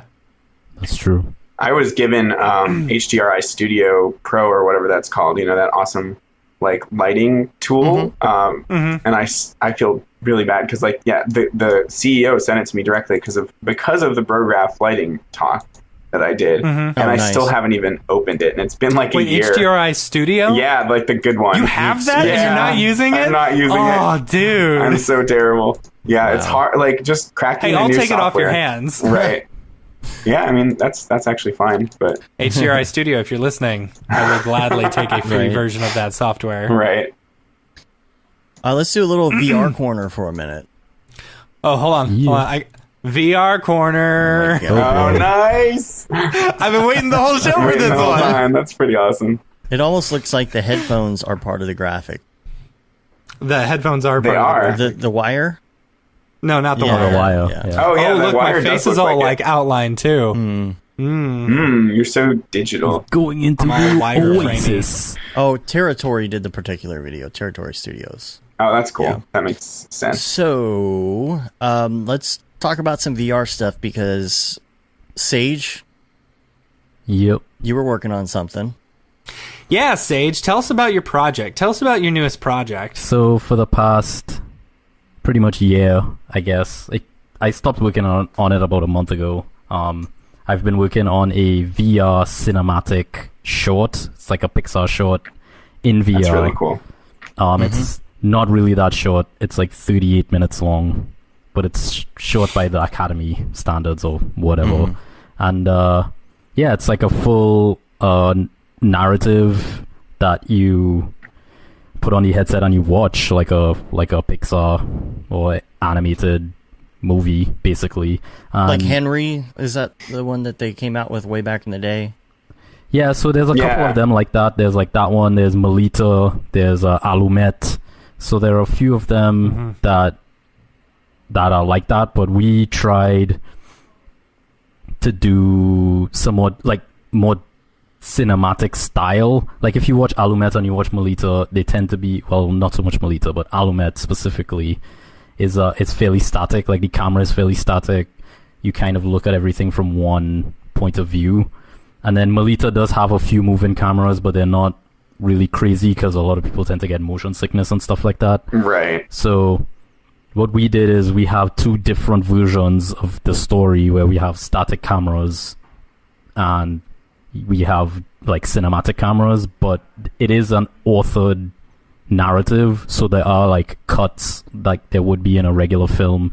There are, we did experiment with like when you watch it, because you guys are supposed to have watched it. Sorry. Yeah. I'll watch it today. When you watch it, we try to experiment, because in VR there's no such thing as like a tight shot or a wide shot. Everything is always wide because you could see everything always. You can see everything around you. Right. So Oh, that's crazy. We experimented with a few techniques to try and get the same feel. So one of them would be we change your IPD, your interpupillary distance, in the headset, so it looks like things get really small or things get really big. Okay. Oh, yeah. As a means to kind of keep the emotion from That's so interesting. when you have like a tight shot, like in film, when you have a tight shot or when you have a wide angle shot, like they're used for different purposes and different reasons, and they tell the story in different ways. And we still wanted to try and keep those. So yeah, one of the big things that we did was to change your interpupillary distance so that when you need a wide shot, things feel like they're miniature, like all the characters feel like they're miniature, the world feels like it's a miniature, and you can kind of you as a person feel bigger, so you kind of quote unquote see more. And then when it's tight shot, like your interpupillary distance gets really small and you're like a bug and you can't move around as much because because it is VR and it is real time, it's not a video. You can is it like a full walk around if you wanted to. Experience or yeah, it's full 360. Okay, cool. It's like Sweet. Basically it's That's a game. So crazy. And so you're having to like reinvent or like create a new language or try to uphold the old film language but in a new medium. It's so exactly. Insane. Exactly. Yeah. And it is it is an experiment. Like we've been getting feedback, and some people don't like the scale changes, and some people are like, "Oh, it's super cool." So yeah, it's like it's an experiment in a lot of ways. But I think it's a fairly robust experiment, for want of a better word. And we did get into the Venice Film Festival. Because the Venice Film Festival does have like a full VR category. It's not like a sideshow. Like they have a lot of support for that medium, and they're trying to push that medium forward. And so we got in. We didn't win, but I think part of it is because we tried to make something that was still fairly marketable, like to the masses, kind of, and shows like that tend to be a little more either on the more experimental side or on the more like artistic side. So what won was a project that had like 10 times our budget easily. And it was a lot simpler in the story it was trying to tell, but it was extremely polished. So yeah, our thing does, like the working in an environment like that does have its challenges. So when, for example, if you're doing an animated short, and I'm sure David, you know this, what's outside the frame doesn't matter. Right. As long as it looks good in picture, in camera, right. Exactly. It's fine. Yeah. But in VR, you can't do that. Like everything needs to look good from every angle always. Yeah, that sucks. Yeah. I don't want to work that way. That's rough. I did some work with EJ for like a Icebreakers 360 VR thing, for Facebook that they were posting on Facebook, and like it's hard because you literally, and what the hardest part for me was I'd start creating something in C4D, export it as a 360, then put on my headset and be like, okay, does this look good? Nope. All right, good. Let's go ahead and change it. Go through and make some changes. Got to put on the headset. It made it very difficult to work. It was. I really want a good interface between cinema and VR. So yeah, that is a challenge as well. And like what a lot of people don't also realize is that the gamma inside of an Oculus headset tends to be different from the gamma of your screen. So when you're doing color correction, and it's also different from a Vive, so you can only do so when you're doing like post effects, like you can't really do post effects that much, but you can do some to something like that. Like in the game engine, there are a few, like Unreal has a few tools for you to be able to add post effects in VR. Like you could add a ton of post effects if it's not VR, like bloom and glow and depth of field and all that kind of stuff, but you can't do that in VR because people turn that RTX on. And that'll make people super sick if you try any of that stuff.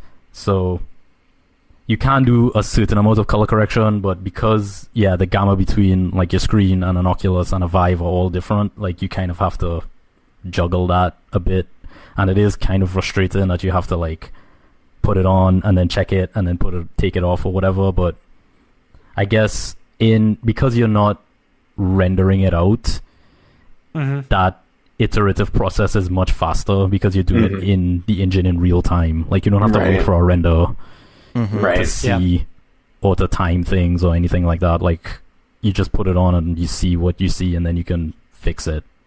like Yeah. immediately. So is this the same project that you're rigging up with D-Box, or is that a different one? So that's my okay. So the backtracking a little bit, the company I work for has like two different sides to it. One is making VR content, and then the other is developing VR technology. Okay. Generally, Cool. So like for example, the short that we worked on, we actually developed a full body like motion capture rig using Vive controllers and Vive trackers to do all of the previs for that. And then we found a better tool that we just bought online, but we did develop one in-house. Nice. Cool. You know, that's the way those things go. Yeah. So yeah, like the technology, the VR technology half of the company, they have developed a really big VR distribution platform that all the big names use, like Discovery VR and Nat Geo and New York Times, and they all use like this platform that we've built in-house for the distribution of VR content. So that cool. platform is expanding to also include location-based entertainment. So if you ran an arcade and you wanted to, you know, have like a system to control the content on each machine and distribute the content and all that kind of stuff, like it's the same backbone system. That it's expanding to include location-based entertainment. So that requires, and we've also decided we're going to try and do some turnkey solutions. So if you wanted to start an arcade, you could just buy like a kiosk from us directly, and it will come with all the software pre-configured and all that kind of stuff. So what I've been doing is, because I used to be an architect, I've been designing all that stuff and handling all of the manufacturing of it. Wow. So the current one that we're doing is, it's going to IAAPA, which is like the International Amusement Park Association, like, or something like that. It's basically if you ran an arcade or you were Disney or something and you wanted like to see, it's like NAB for those people. So we're building a booth with D-Box chairs. Nice. That's a VR booth. Cool. You sit in the D-Box chair, which is like a motion chair. And you put the headset on and you run an experience. Sounds fun. So yeah, all the software and all the stuff that runs that thing is being developed by the Vuser team, which is the team that built that distribution platform, and then I'm doing the hardware. But the Great C, which is the name of the short that I worked on, is going to be one of the pieces of content on that thing. So if you're at IAAPA, which is like in 2 weeks, you can come by and check out the VRX booth, because they're the partner that we have partnered with to do the manufacturing, and they have their own booth and they make their own racing simulators, I think.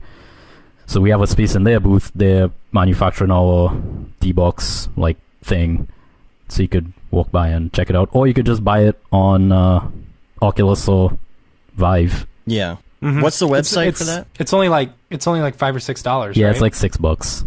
Yeah, there you go. What's the website? Everyone can afford $6. Just don't buy a coffee. Yeah, the website. I actually have no idea. Just Google it. Just search it on Steam or Oculus. It'll come up. It's been doing But it's fairly the well. letter C. Yeah, not the letter C. SEA. Yeah, the great C. C. Oh yeah. Yeah. So EJ's in the chat. EJ, Yeah, EJ. he said, "What's up, EJ? OBJ?" I'm apparently Octane OBJ baby now. Jesus. Octane baby Jesus. I'm an I've been OBJ using sequence. Unity to do all of the VR stuff. So the studio uses both Unity. Well, I used to use Unity exclusively. I've done a couple experiences that weren't that great with this company using Unity.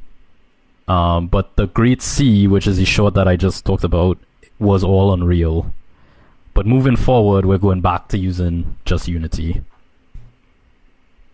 for a variety of reasons, which we can get into if you guys want to. Yeah, I kind of want to get into that. Talk to me about your workflow with Unity and Cinema 4D. And I just want to throw this out there while I'm thinking about it.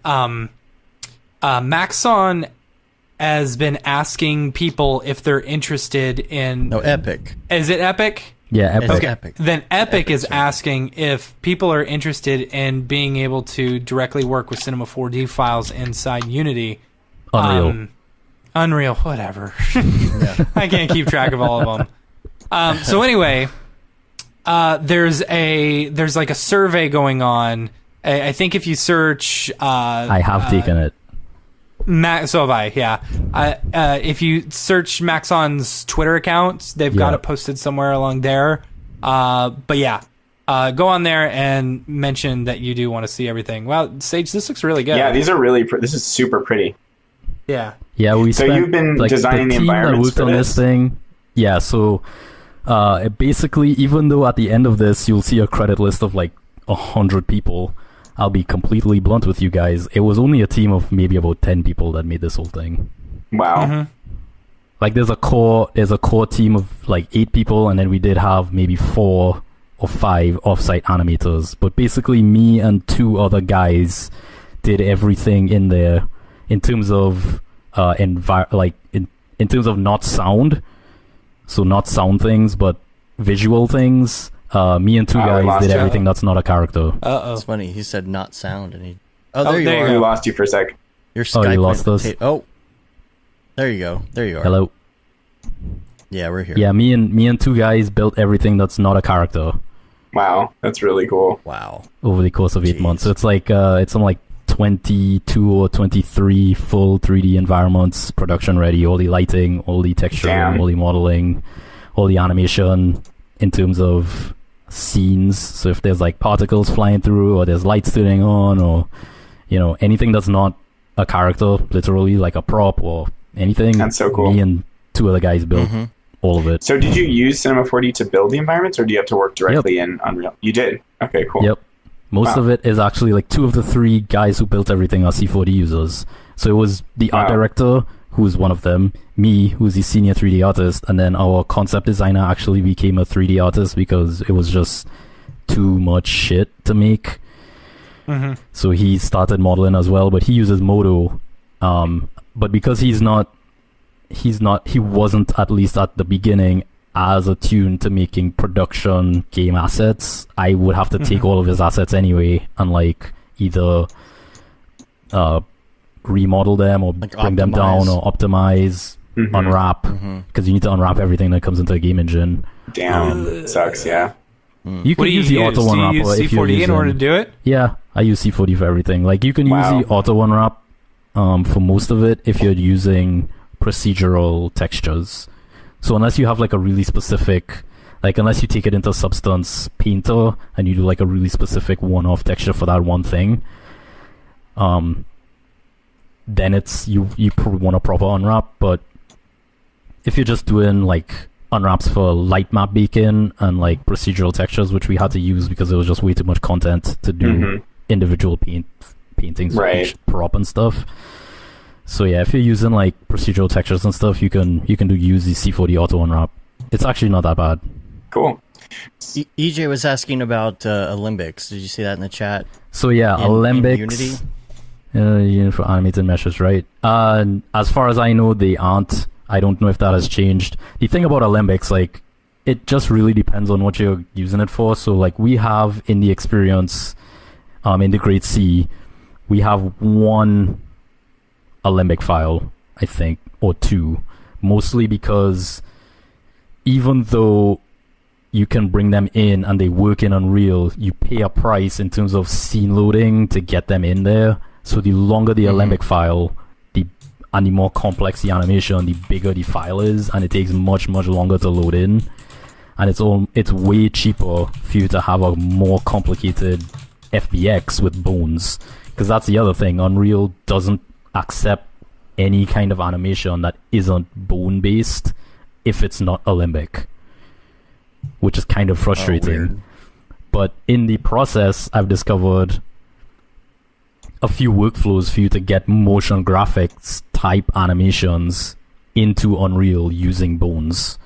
Cool. It's not great, but it does work. So like the logo at the very beginning is broken apart using C4D's Voronoi I fracture, was wondering that. Yeah. Mm-hmm. and that, yeah, it's in the experience. Like if you watch it, when you watch it, I brought that in. It's the exact same animation between the trailer and in the experience. It's just that's so rad. In the experience, it's baked down to like 300 bones. Wow, that's crazy.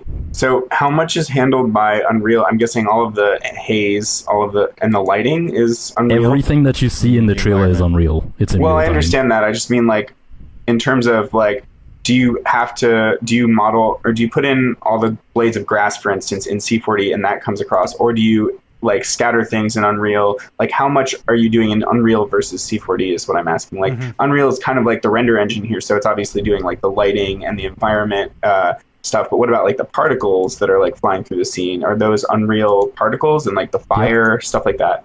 So the particles are Unreal, the fire is Unreal, the blades of grass is all in Unreal as well. Like you'd use, the particles would be an Unreal particle system, which is actually fairly robust. Like it has like particle fields and stuff as well. Like at the very end, there are a couple. If you watch it, there are a few moments that we have like some fairly complex particle, like VFX things happening. Yeah. Where they use the Unreal particle fields, and then like the fire, all that stuff is just faked when you look at it really closely. It's just like a really simple particle emitter with a sprite sheet that animates. So it looks like fire, but it's actually like flat, sprite sheets that are being emitted. I mean, and then like for the blades of grass, the Unreal has a texture painter that we use to do terrain like scattering. So you could say, on the green channel, scatter these pieces of grass or this type of tree, or there's a terrain object that lets you handle kind of how that works and how those pieces of geometry are instanced and stuff like that. You have to do all that in Unreal because you don't want to pay the price, at least on a VR game, you don't want to pay the price of needing to render like 1,000 trees. You only want to render one tree and then tell him, put this one tree in 50 places or 1,000 places. Of course. Keep talking, I'll be right back. So who directed the lighting? Who did you guys all share in that task? We did. Mostly it was the art director who did the lighting, Stephen Bosco. He's extremely talented. Lighting guy. And the thing, like the storyline, to talk about the storyline a little bit, it's like a Philip K. Dick who is the writer, like he's the original writer of stuff like Blade Runner and like Minority Report. Like his stories are what those movies are based on. So it's a Philip K. Dick story, which means it's kind of sci-fi. But he specifically, really early on, he didn't want it to be, it's a post-apocalyptic story, but he didn't want it to look like Fallout or any of those like post-apocalyptic games that are just like one shade of haze brown. So there's a lot of like really almost vibrant colors in there, like vibrancy in terms of like, kind of reminds me of like Beyond Good and Evil in style or something.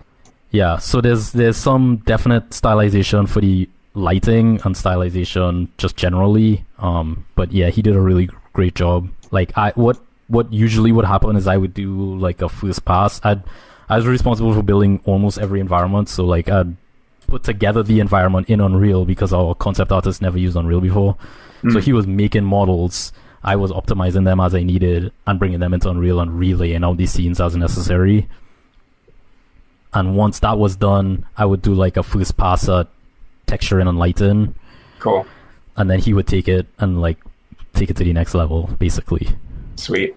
So how did you guys direct like the viewer's eye? Like, I mean, it works, we're watching this trailer here on Steam and it works as like a cinematic piece, in 16:9, but I imagine like it's really difficult when you've got a full 360 experience and the audience is like facing backwards, like, and what so are that the techniques actually that never use? Happens in the experience itself. We do use like regular cinematic convention of like cuts, so we cut camera angles to keep you always looking at what you should be, basically. And like I said, like it's an experiment in a lot of ways with using those conventions and trying to translate those conventions to VR and see how well they work. And you guys can like watch it and let me know like So you're what you saying think. people are just like interested in where the action is, basically, so they just follow that Yeah, rather you than just like always, turning around and looking at the grass or something like that.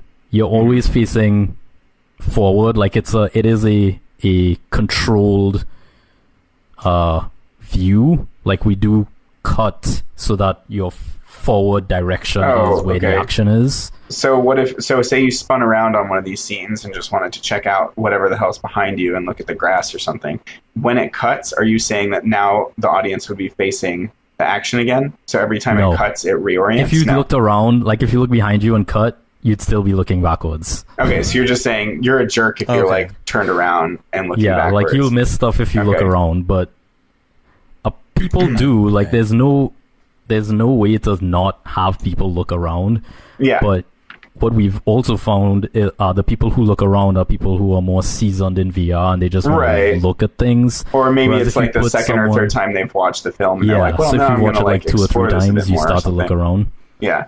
But people who are trying it for the first time, which is most people, they tend to just look straight on. They don't really look around that much. Like they can, and you get a lot of the motion sickness alleviated from VR videos by having it be like a full environment where you're actually present and you have real stereo and not like fake stereo, and you have like spatialization. Like that does help a lot of people. So like in the cinematic version, which we actually thought a lot more people would be sick with, surprisingly a lot less people are sick than we thought. Because it's slow moving cameras, or what? How? Like we are not 100% sure why that is. To be perfectly honest, we thought a lot more people would be but it is slow moving cameras. There are some, it's mostly slow moving cameras. There are some kind of very interesting camera moves. I'm not gonna lie. None of them are super quick, but there are some.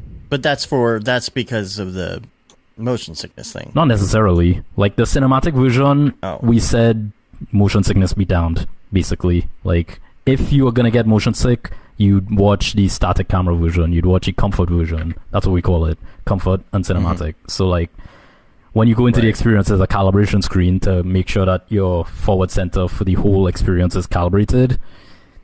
So you do that, and then you're faced with the selection of comfort or cinematic. So like if you think you're gonna get motion sick, you watch a comfort mode.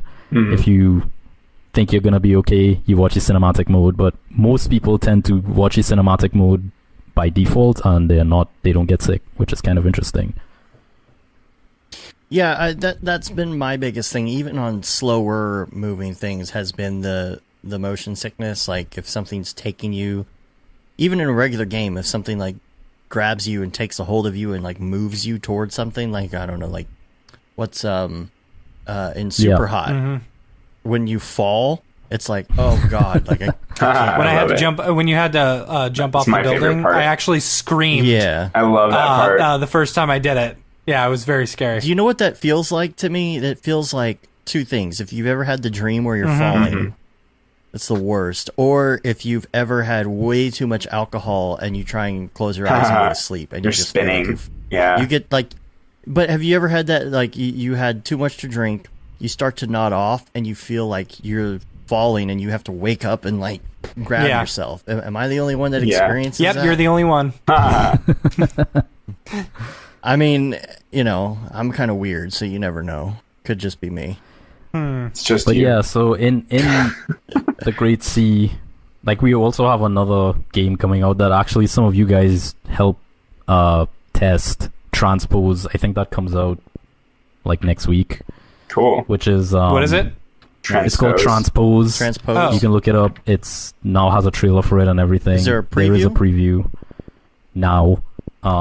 There wasn't last week, but there is now. It's a puzzle game. I didn't really work on that one. I spent all my time underwater on the Great Sea. But it's more of a traditional game. It's kind of like MC Escher meets Portal. Cool. Ooh, cool. Oh, yeah. I'm looking at the preview right now. It's pretty cool. So MCS, you're so like you walk up walls Yeah, and stuff. the and like, the game or is it mechanic like those is illusions? when you actually play with echoes of yourself, so you can rewind and fast forward time, and you have to cool. pass this cube. Basically, the point of each level is to take the cube from wherever it is and put it into that like heart thing that just exploded, and you're powering up like this ancient machine that future people have left for you. It's kind of very cerebral and meta in that way in terms of the storyline, but yeah, like you play each level like multiple times and then you can interact with those echoes, like those recordings of yourself playing through the level. So there are puzzles in there that require you to like pass or throw the cube from like one platform to another platform that you can't get to. You can only get to once. Oh, that's like in the Rick and Morty game. You have to be the Meeseeks operating each other, and they all move the same way. You have to place them in the right place so that you can pass things to yourself. So that's that game that comes out on the 9th, I believe. Nice. Oh, we also need to mention that, was it last night on Adult Swim? Oh yeah, Tokyo Megaplex is short. Yeah. Oh my god, Tokyo Megaplex sent that to me, and it's like the coolest and most amazing thing ever. You guys have seen it? It's trippy. Yes, and like the rendering I showed my wife, and she was like, Drake saw it. Drake saw it. The jump between Matt's Drake. like Tokyo Megaplex's last film looked really good, but this one, the rendering quality and the animation are just even better. It's like really high quality, and it's nobody else is doing that style. It's really unique and cool. Except that one studio that uses Maxwell. I always forget their name. I don't know who you're talking about. It's a very, very like. Is that the one with the cat thing? Yeah. I put the cat on the reel. Yeah. Yeah. I forget the name of that studio. Oh, the reel. Did we talk about the reel? We haven't yet. Okay. So, your 3-hour reel. So right? people for Control Z tasked me with creating, just like pulling my favorite stuff from the past like year and a half. And so I just like ripped off everybody's videos from the internet and compiled it into like this 3-hour loop for the party. And then I had to like do credit slides for every single video, which took forever. So I worked on this thing for at least 3 or 4 days. Jeez. I was thinking about that, dude. I saw all those credit slides and all that info, and I was like, oh, yeah, I had to all of that. Paste all that in, but whatever. It was worth it. And it was really fun seeing people's reactions at the party to their work, or, you know, like my Dead Mouse Cart thing popped up when I was talking to Clint from Corridor Digital / Rocket Jump. And it was just really fun. It was such a great party, and it was great to, you know, build the atmosphere with that and celebrate everybody's work. And see people get hyped. And also it was funny because like we'd be standing around, you know, just like we'd all be talking, and then we'd like trail off because we would all be watching the videos that were up on the walls. That's cool. You know, or the people inside, none of them were talking to each other. They were literally just watching. They were like watching and dancing. Yeah. This is like the first so weird, you know, motion design party that's ever had a dance floor. It was way too cool for a nerdy crowd. Like, it should not have happened. Right.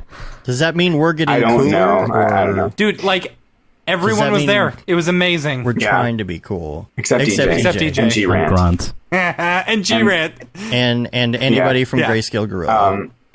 And Sage. But he gets a pass because he lives in Canada. Again. But yeah, and Beeple actually sent me a message. Oh boy. We lost Dave.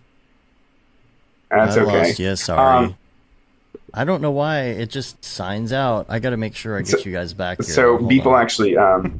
I'll just stop until... Now lost Dave altogether. Oh, I didn't realize your Googly Eyes one had a warpy thing going on in the background. It does? Oh, yeah, it does. It's like warping the background out. The Googly Eyes. There you go. I got you back. So I was saying, people are actually... like, people sent me a message just yesterday that some studio, their work was up there, and they heard it through the grapevine that, or like they're getting work from it. Like, somebody was like watching, some important person at the party was watching and like sent them some work. So that's really cool too. And they were really appreciative. So that was the studio that made Proteus. I don't know if you guys have seen Proteus, but it's one of my favorites from last year. Yeah. And I appreciate you putting my course, dude. in there. Yeah. That was fun. Absolutely. That was fun. So I actually did get to see EJ though recently, even though he's been a poopy pants and has been hiding from everyone. He was at Gosh, I'm telling you, man. Yeah. That guy. He was at DMA LA. He doesn't want to see us. I get it. You don't want to talk to us anymore, EJ. That's fine. Dude, he's got that school of motion money. I'm telling you, he's rich now. We drank some beers. It was great. He just drinks beers and goes hiking all day now. Yeah, that's all his Facebook is. Just beers and hiking. Yep. It's pretty rad. rad. Amazing. Sounds pretty amazing. Yeah. Hopefully I'm going to get to do a school of motion. Just smoking all this dankety dankin'. That's funny. All the dankness. All the dank. Oh, yeah. Oh, crap. Hey, I have to leave in 5 minutes. Oh, no. Oh, yeah. Crap. Damn. All right. Well, then we need to do Beeple's people. Okay. I mean, I could just, so, leave it blank and you guys could keep going. I have to go pick up my kid because I'm still awake. Yeah. That's See, fine. Sage has got to We're all, like, leave. burning So honestly, out. we should skip Beeple's people and just go straight to Brograph recommends. No, we can't. We can't because we can't skip it. Here, we'll go through it really fast. Have you talked about, I don't know if you spoke about on the podcast last week, but people started actually doing stories. That's why we have to talk about it. People, where'd you get that people? What's up with that guy? Okay, because all right, so bring up your Beeple viewer of choice. Okay, and we're gonna real finish quick, this in this is- 10 minutes, so, like- guys. Well, all right? I don't have So, 10 minutes. Real quick, 5 did I minutes tell of you guys Beeple's that like people. I All love right. this, like the just dialogue of the podcast and the repetition of it. Like, so I was on the road with Chelsea, and at some point, like I was listening to the podcast, like on my way up to the Beeple party, and then Beeple's people came on, so I was catching up on all these episodes, and I was like, before you even said it, I was like, hey babe, do you have the Beeple viewer of choice up? Could you get the Beeple viewer of choice? Yeah, Where's the Beeple viewer of choice? Which year of our Lord is this again? Yeah. So take out your Beeple viewer of choice. Go to October 23rd, year of our Lord 2018. This is called Russian Bot 2096. Let me bring that up here. Oh dear, it's got audio. All right, I'll mute that there. This one's beautiful. You can see here that this is a bot that has like this Facebook stuff on it and robot arms. And okay, we don't have to get too much into this, but the reason I'm bringing it up is because there's another one on October 23rd, and the title of it is Year of Our Lord 2096. Yeah. Oh, snap. Oh, shit. Amazing. Beepleception. That's some Beepleception. That's for right sure there. So he wrote a Beepleception. story. And, we were talking about, because I had talked to him about the book and said, hey, would it be cool if, like, I wrote something and, get you to check it out and see what you think, And so we caught up about that when we were at the party, and we were talking about writing, and we were like, the writing has to be really good. It has to be a really good story. It's got to be like, like Star Wars or something, it's got to be like, it can't just be like a crap story. So Beeple's People has to be a good story. And then literally the next day, like, here you go, Year of Our Lord 2096. And so he wrote this awesome little short story here about it. And it's about Russian bots becoming physical giants and the United States government being paralyzed with politics and unable to defend its people. And then I like this at the end. He says, we've been fighting this war for 32 years now. So That's a 32 super years- timeline. Yeah, because 32 years before 2096, I think leads to a different one that he posted the other day, if I'm not mistaken. Matt's But now we know how stupid long Instagram the faces are thing just is. driving me crazy right now. Or whatever you call them. Snapchat. Such a distraction. Yeah. You're not going to be able to leave because you're distracting us. It's not my fault. You guys just keep talking. And so just he did being another drowned one. by gems here. He did two more on October 20th. Oh, no, one more on October 23rd and another on October 26th. But I think these were based off renders he had done before, I think. but he wrote the little stories with them, and it's awesome. I really love it. Like, these are really cool stories. Yeah. So check those out. And then I did want to go over an actual render. It's October 28th. The Great Pumpkin. I love that one. I love that one. It's amazing. but Really solid October 28th, lighting. I love the lighting in this. Yeah, I agree. Yeah. Oh yeah, that was I good. agree. That was good. But the October 28th is Super Babies. Did you see that one? Super Babies is like where they're creating the Beeple's people in the giant liquid. people in the Yeah, liquid. the giant people. Yeah. Those are the little So- people's people making the regular sized people. Yeah. I think it's regular sized people meeting giant people. I think they're making. But I wonder giant what people, the difference is between like the babies, because some of the other ones do these grow to human size in here, or do they grow to become massive born size. as babies? But yeah, but do they become adults before they're like released and woken up to be a? I don't know. But you'll notice that there's this person like watching. It's my alarm. here in the right I gotta corner. go. And that's what I loved about that, is the person in the corner. All right, so let's pause for a second so Matt can finish. Pinched, No, I'll set a squish marker. face You right now. save. You save and send me the file, Yep. Matt, and we'll get you. All right, everyone. It was fun. Well, I was here. and we'll While I wrap was up here. and do the recommends when you leave here. Okay. Bye, guys. So- It was fun. All Bye, right, dude. See you later. All right. See ya, buddy. Bye. All right. So if you look here in the corner, look at the random person standing there. It's like they're Ooh, watching. Overlord. Yeah, he's the overlord. Yeah. Also, stylistically, it's really interesting because he's in all black and all the workers are in all white. Mm-hmm. So it just could creates be- that like visual contrast. Yeah, good composition and good contrast for sure. Yeah. It's like Darth Vader watching the droids or whatever. But all right, I wanted to do Brograph recommends before we take off because Sage, you were on the program so long ago we didn't have Brograph recommends. That is true. You also didn't have Beeple's people. That's true. So go. It was to- before the show was a show. I don't know. Back if when you looked David at was these on already. every other week and everyone just Right. talked about shenanigans. David, you can be on every other week still if you want. Oh, I'm just you saying. guys are sweet. Anytime you want, bro. Okay. Okay. We still have to do the future episode soon, so That's true. yeah. All right, let's go to your favorite movie. Ooh. Anything by Chris Nolan. I love that guy. Yeah. Cool. Music. Favorite music. Soca music, which I don't think any of you know. It's the music of my people. It's in my reel. Nice. Oh yeah, So, That's yeah, awesome. It's music from Trinidad, which is where I'm from. right. Cool. Favorite TV show at the moment. Let's say. At the moment, I have a favorite TV show of all time. That's easy. Avatar: The Last Airbender. Best Oh, TV show. I love ever. Avatar. Okay. It's so good. Yeah. And they're no bringing doubt. it back as like a live action thing, which So may I've heard, be so- awesome or may suck. Or may kind horribly. of- suck. Yeah. It Yeah. may suck, but the original cartoon, if you can get through like the first half of the first season, because it's kind Yeah. of more kiddie, Mhm. even get through the first season, man, it's so good, so well It's so done. good. All right. Your favorite podcast. This one, it's probably the only one that I listen to be honest. Oh. Favorite plugin. Octane, I guess. Okay. Very Favorite generic website? answers. Yeah. Favorite website or Chrome extension. Reddit Enhancement Suite, Of course. which is Because we didn't, we didn't even it, but mention you that are at the all, moderator. which is kind of funny. Yeah, you're the moderator on the C4D subreddit. So, okay, the hard one, of course. Okay, I'm ready. Life hack.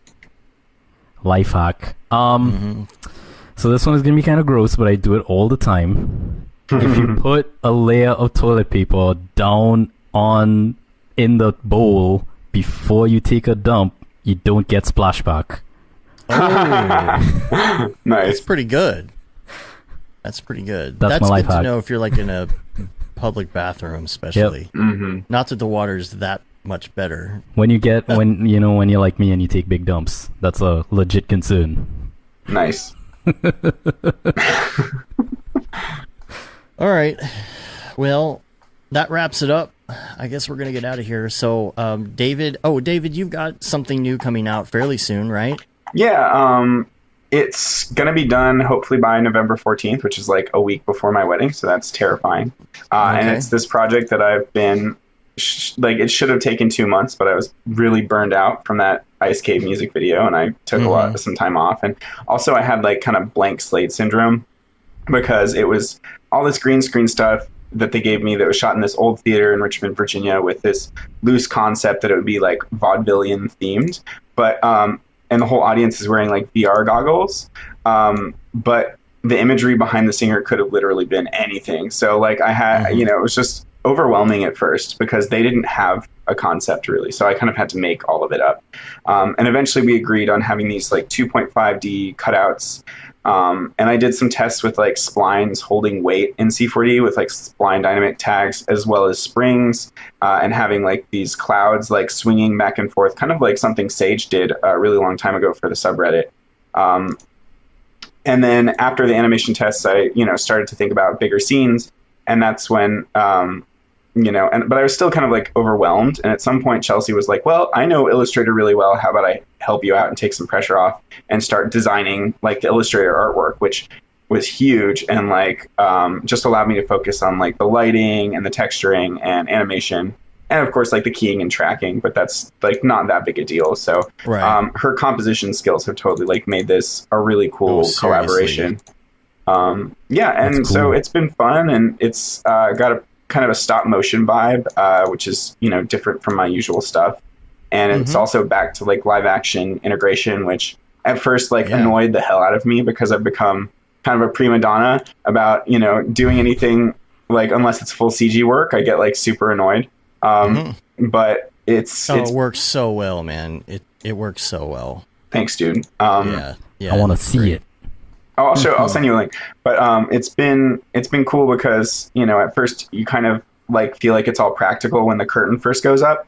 And I have like these, clouds and stars and moon on like ropes and stuff just kind of swinging there. So it could be like, feels like it could be real. And then things start to take off and the props and stage elements start doing physically impossible things. And it gets more and more CG-ish, but it still the whole time has that practical feel because all of these things are wooden cutouts, with like, wood textures and stuff. And my buddy, David Sawchak described it as very Leica, which definitely made me happy. That's such it's a good it's compliment. So good. Yeah.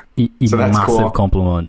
Yeah, huge compliment. So that made me feel a lot more positive about the project. It's weird that I haven't been able. It took me a long time to get into it and like embrace the differentness from my usual style, but at this point I have. So that's good. Yeah, that's awesome, cool. dude. All right, if people want to find both of you online, where can they find you? David, go first. Mine is David mine is just ariavisuals.com. So it's ARIEVVISUALS.com. If you want to send me an email, it's david@ariavisuals.com. You can find me generally in Slack, the Brograph Slack if you're in there. I'm always in there. Reddit, Sage of Shadow is my username. I have a website, thesagery.com. You can email me, sage@thesagery.com. Twitter, same, thesagery. Mostly because the Sage handle is taken by everyone. So I had to invent something new. Yeah. All right, well, we're going to get out of here. You can rate us on iTunes, leave a review. You can also subscribe to us on your podcatcher of choice. Helps get our ratings up. Subscribe to our newsletter. Say you've been there, done that, got the t-shirt with the No Brograph, No Mograph tee. Gate and Simone limited edition shirt, which we still haven't taken down. It's still there. The Feel the Bab 2020 Paul Babb shirt. All the profits from that go to Doctors Without Borders. And the Render Things shirt and hoodie. And you can follow us everywhere. EJ says, bark. And you can find us on Facebook, Twitter, Instagram, and of course YouTube and Brograph.com. And we're going to get out of here. We appreciate y'all being on a Tuesday afternoon for a really long show. Yeah. Once David is on, it's going to be super long. Yeah, I had way more stuff to talk about, but I just limited it because it was already You'll just such come a back long next show. week. Right. Yeah, I'll come back. We'll That was save how it for the people future. I wanted to talk that I about should have been the done Andrew before. Kramer, my Andrew Kramer experience. Oh, that'd be good. We'll do that next time. Yeah. Okay. Yeah. Well, when we Excited. do the future episode, And we're also only going my to do like 30 artistic, minutes. my artistic Joshua Tree retreat, which has somewhat right. changed my what I want for myself as an artist. Yeah. You know, just as far as being more artsy. No, I'm just You kidding. just did way too much peyote out there. Yeah, exactly. So when we do the future episode, I think we're only going to do like 30 minutes of future stupidness. Okay, cool. And then we'll we're go gonna back have to an actual other episode. stuff. So we'll do that, and we'll do that Nice. soon. Cool. So- Sounds great. Cool. I'm down. All right. Well, we're going to get out of here. Till next week. I'm Dave. I'm David. I'm Sage, but I'm not gonna be here next week. It's okay. Have a good one. Later, Later, bros.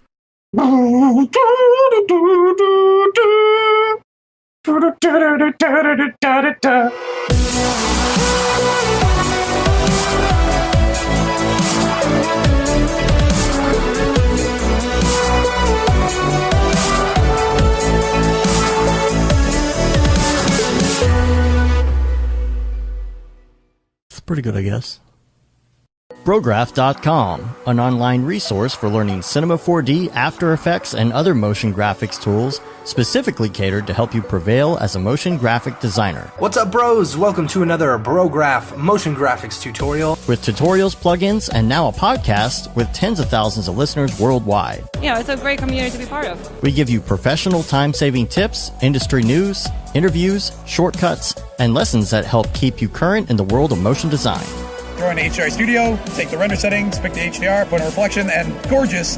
I love projects that scare me. When our art director comes to us and asks for something that I had never done before, man, it gets me pumped. Our weekly long-form podcast will give you the latest news, help you in your file management, hardware configuration, and client relations. Learn about the latest render engines, modeling techniques, and workflow integration while staying entertained. Real nice banana. Ah, that's so funny. All right. I'm going to live forever. Our Brograph Talks are a chance to see the way industry leaders from around the globe are changing the face of motion design. Sometimes you got to make stuff that you're not going to put on your reel, and I'm not here to judge. The podcast and talks include people like Beeple, Barton Damer, Nick Campbell, Andrew Kramer, David Ariev, Chad Ashley, Paul Babb, EJ Hassenfrost, Mitch Myers, Chris Schmidt, Jules Urbach, Cornelius Dammert, David Brodeur, Andy Needham, Caitlin Kaju, Zubair Parker, Noseman, Ryan Bean, Casey Hupke, Nick Lyons, Sage, Joey Corrinan, Jeremy Cox, Rick Barrett, John Dickinson, Matthias Omatola, Patrick Goski, Brandon Clements, Steve Teeple, Tom Glimpse, Patrick Lundstrom, Julia Simone, Devin Coe, Al Heck, and even Deadmau5. You get that render done. Yeah, you better frame what? Our Brograph breakdowns go behind the projects and give you an insight on what it's like to manage and maintain your own personal business or work for a large company. Join us for live sessions, check out our useful plugins, watch time-lapse projects, interact with us, and send us email questions and topic ideas.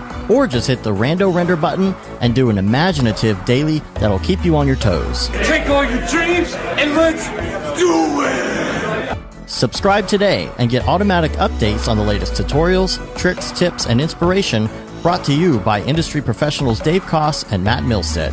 We don't care how you get here, folks. Just get here. Subscribe now to Brograph Tutorials.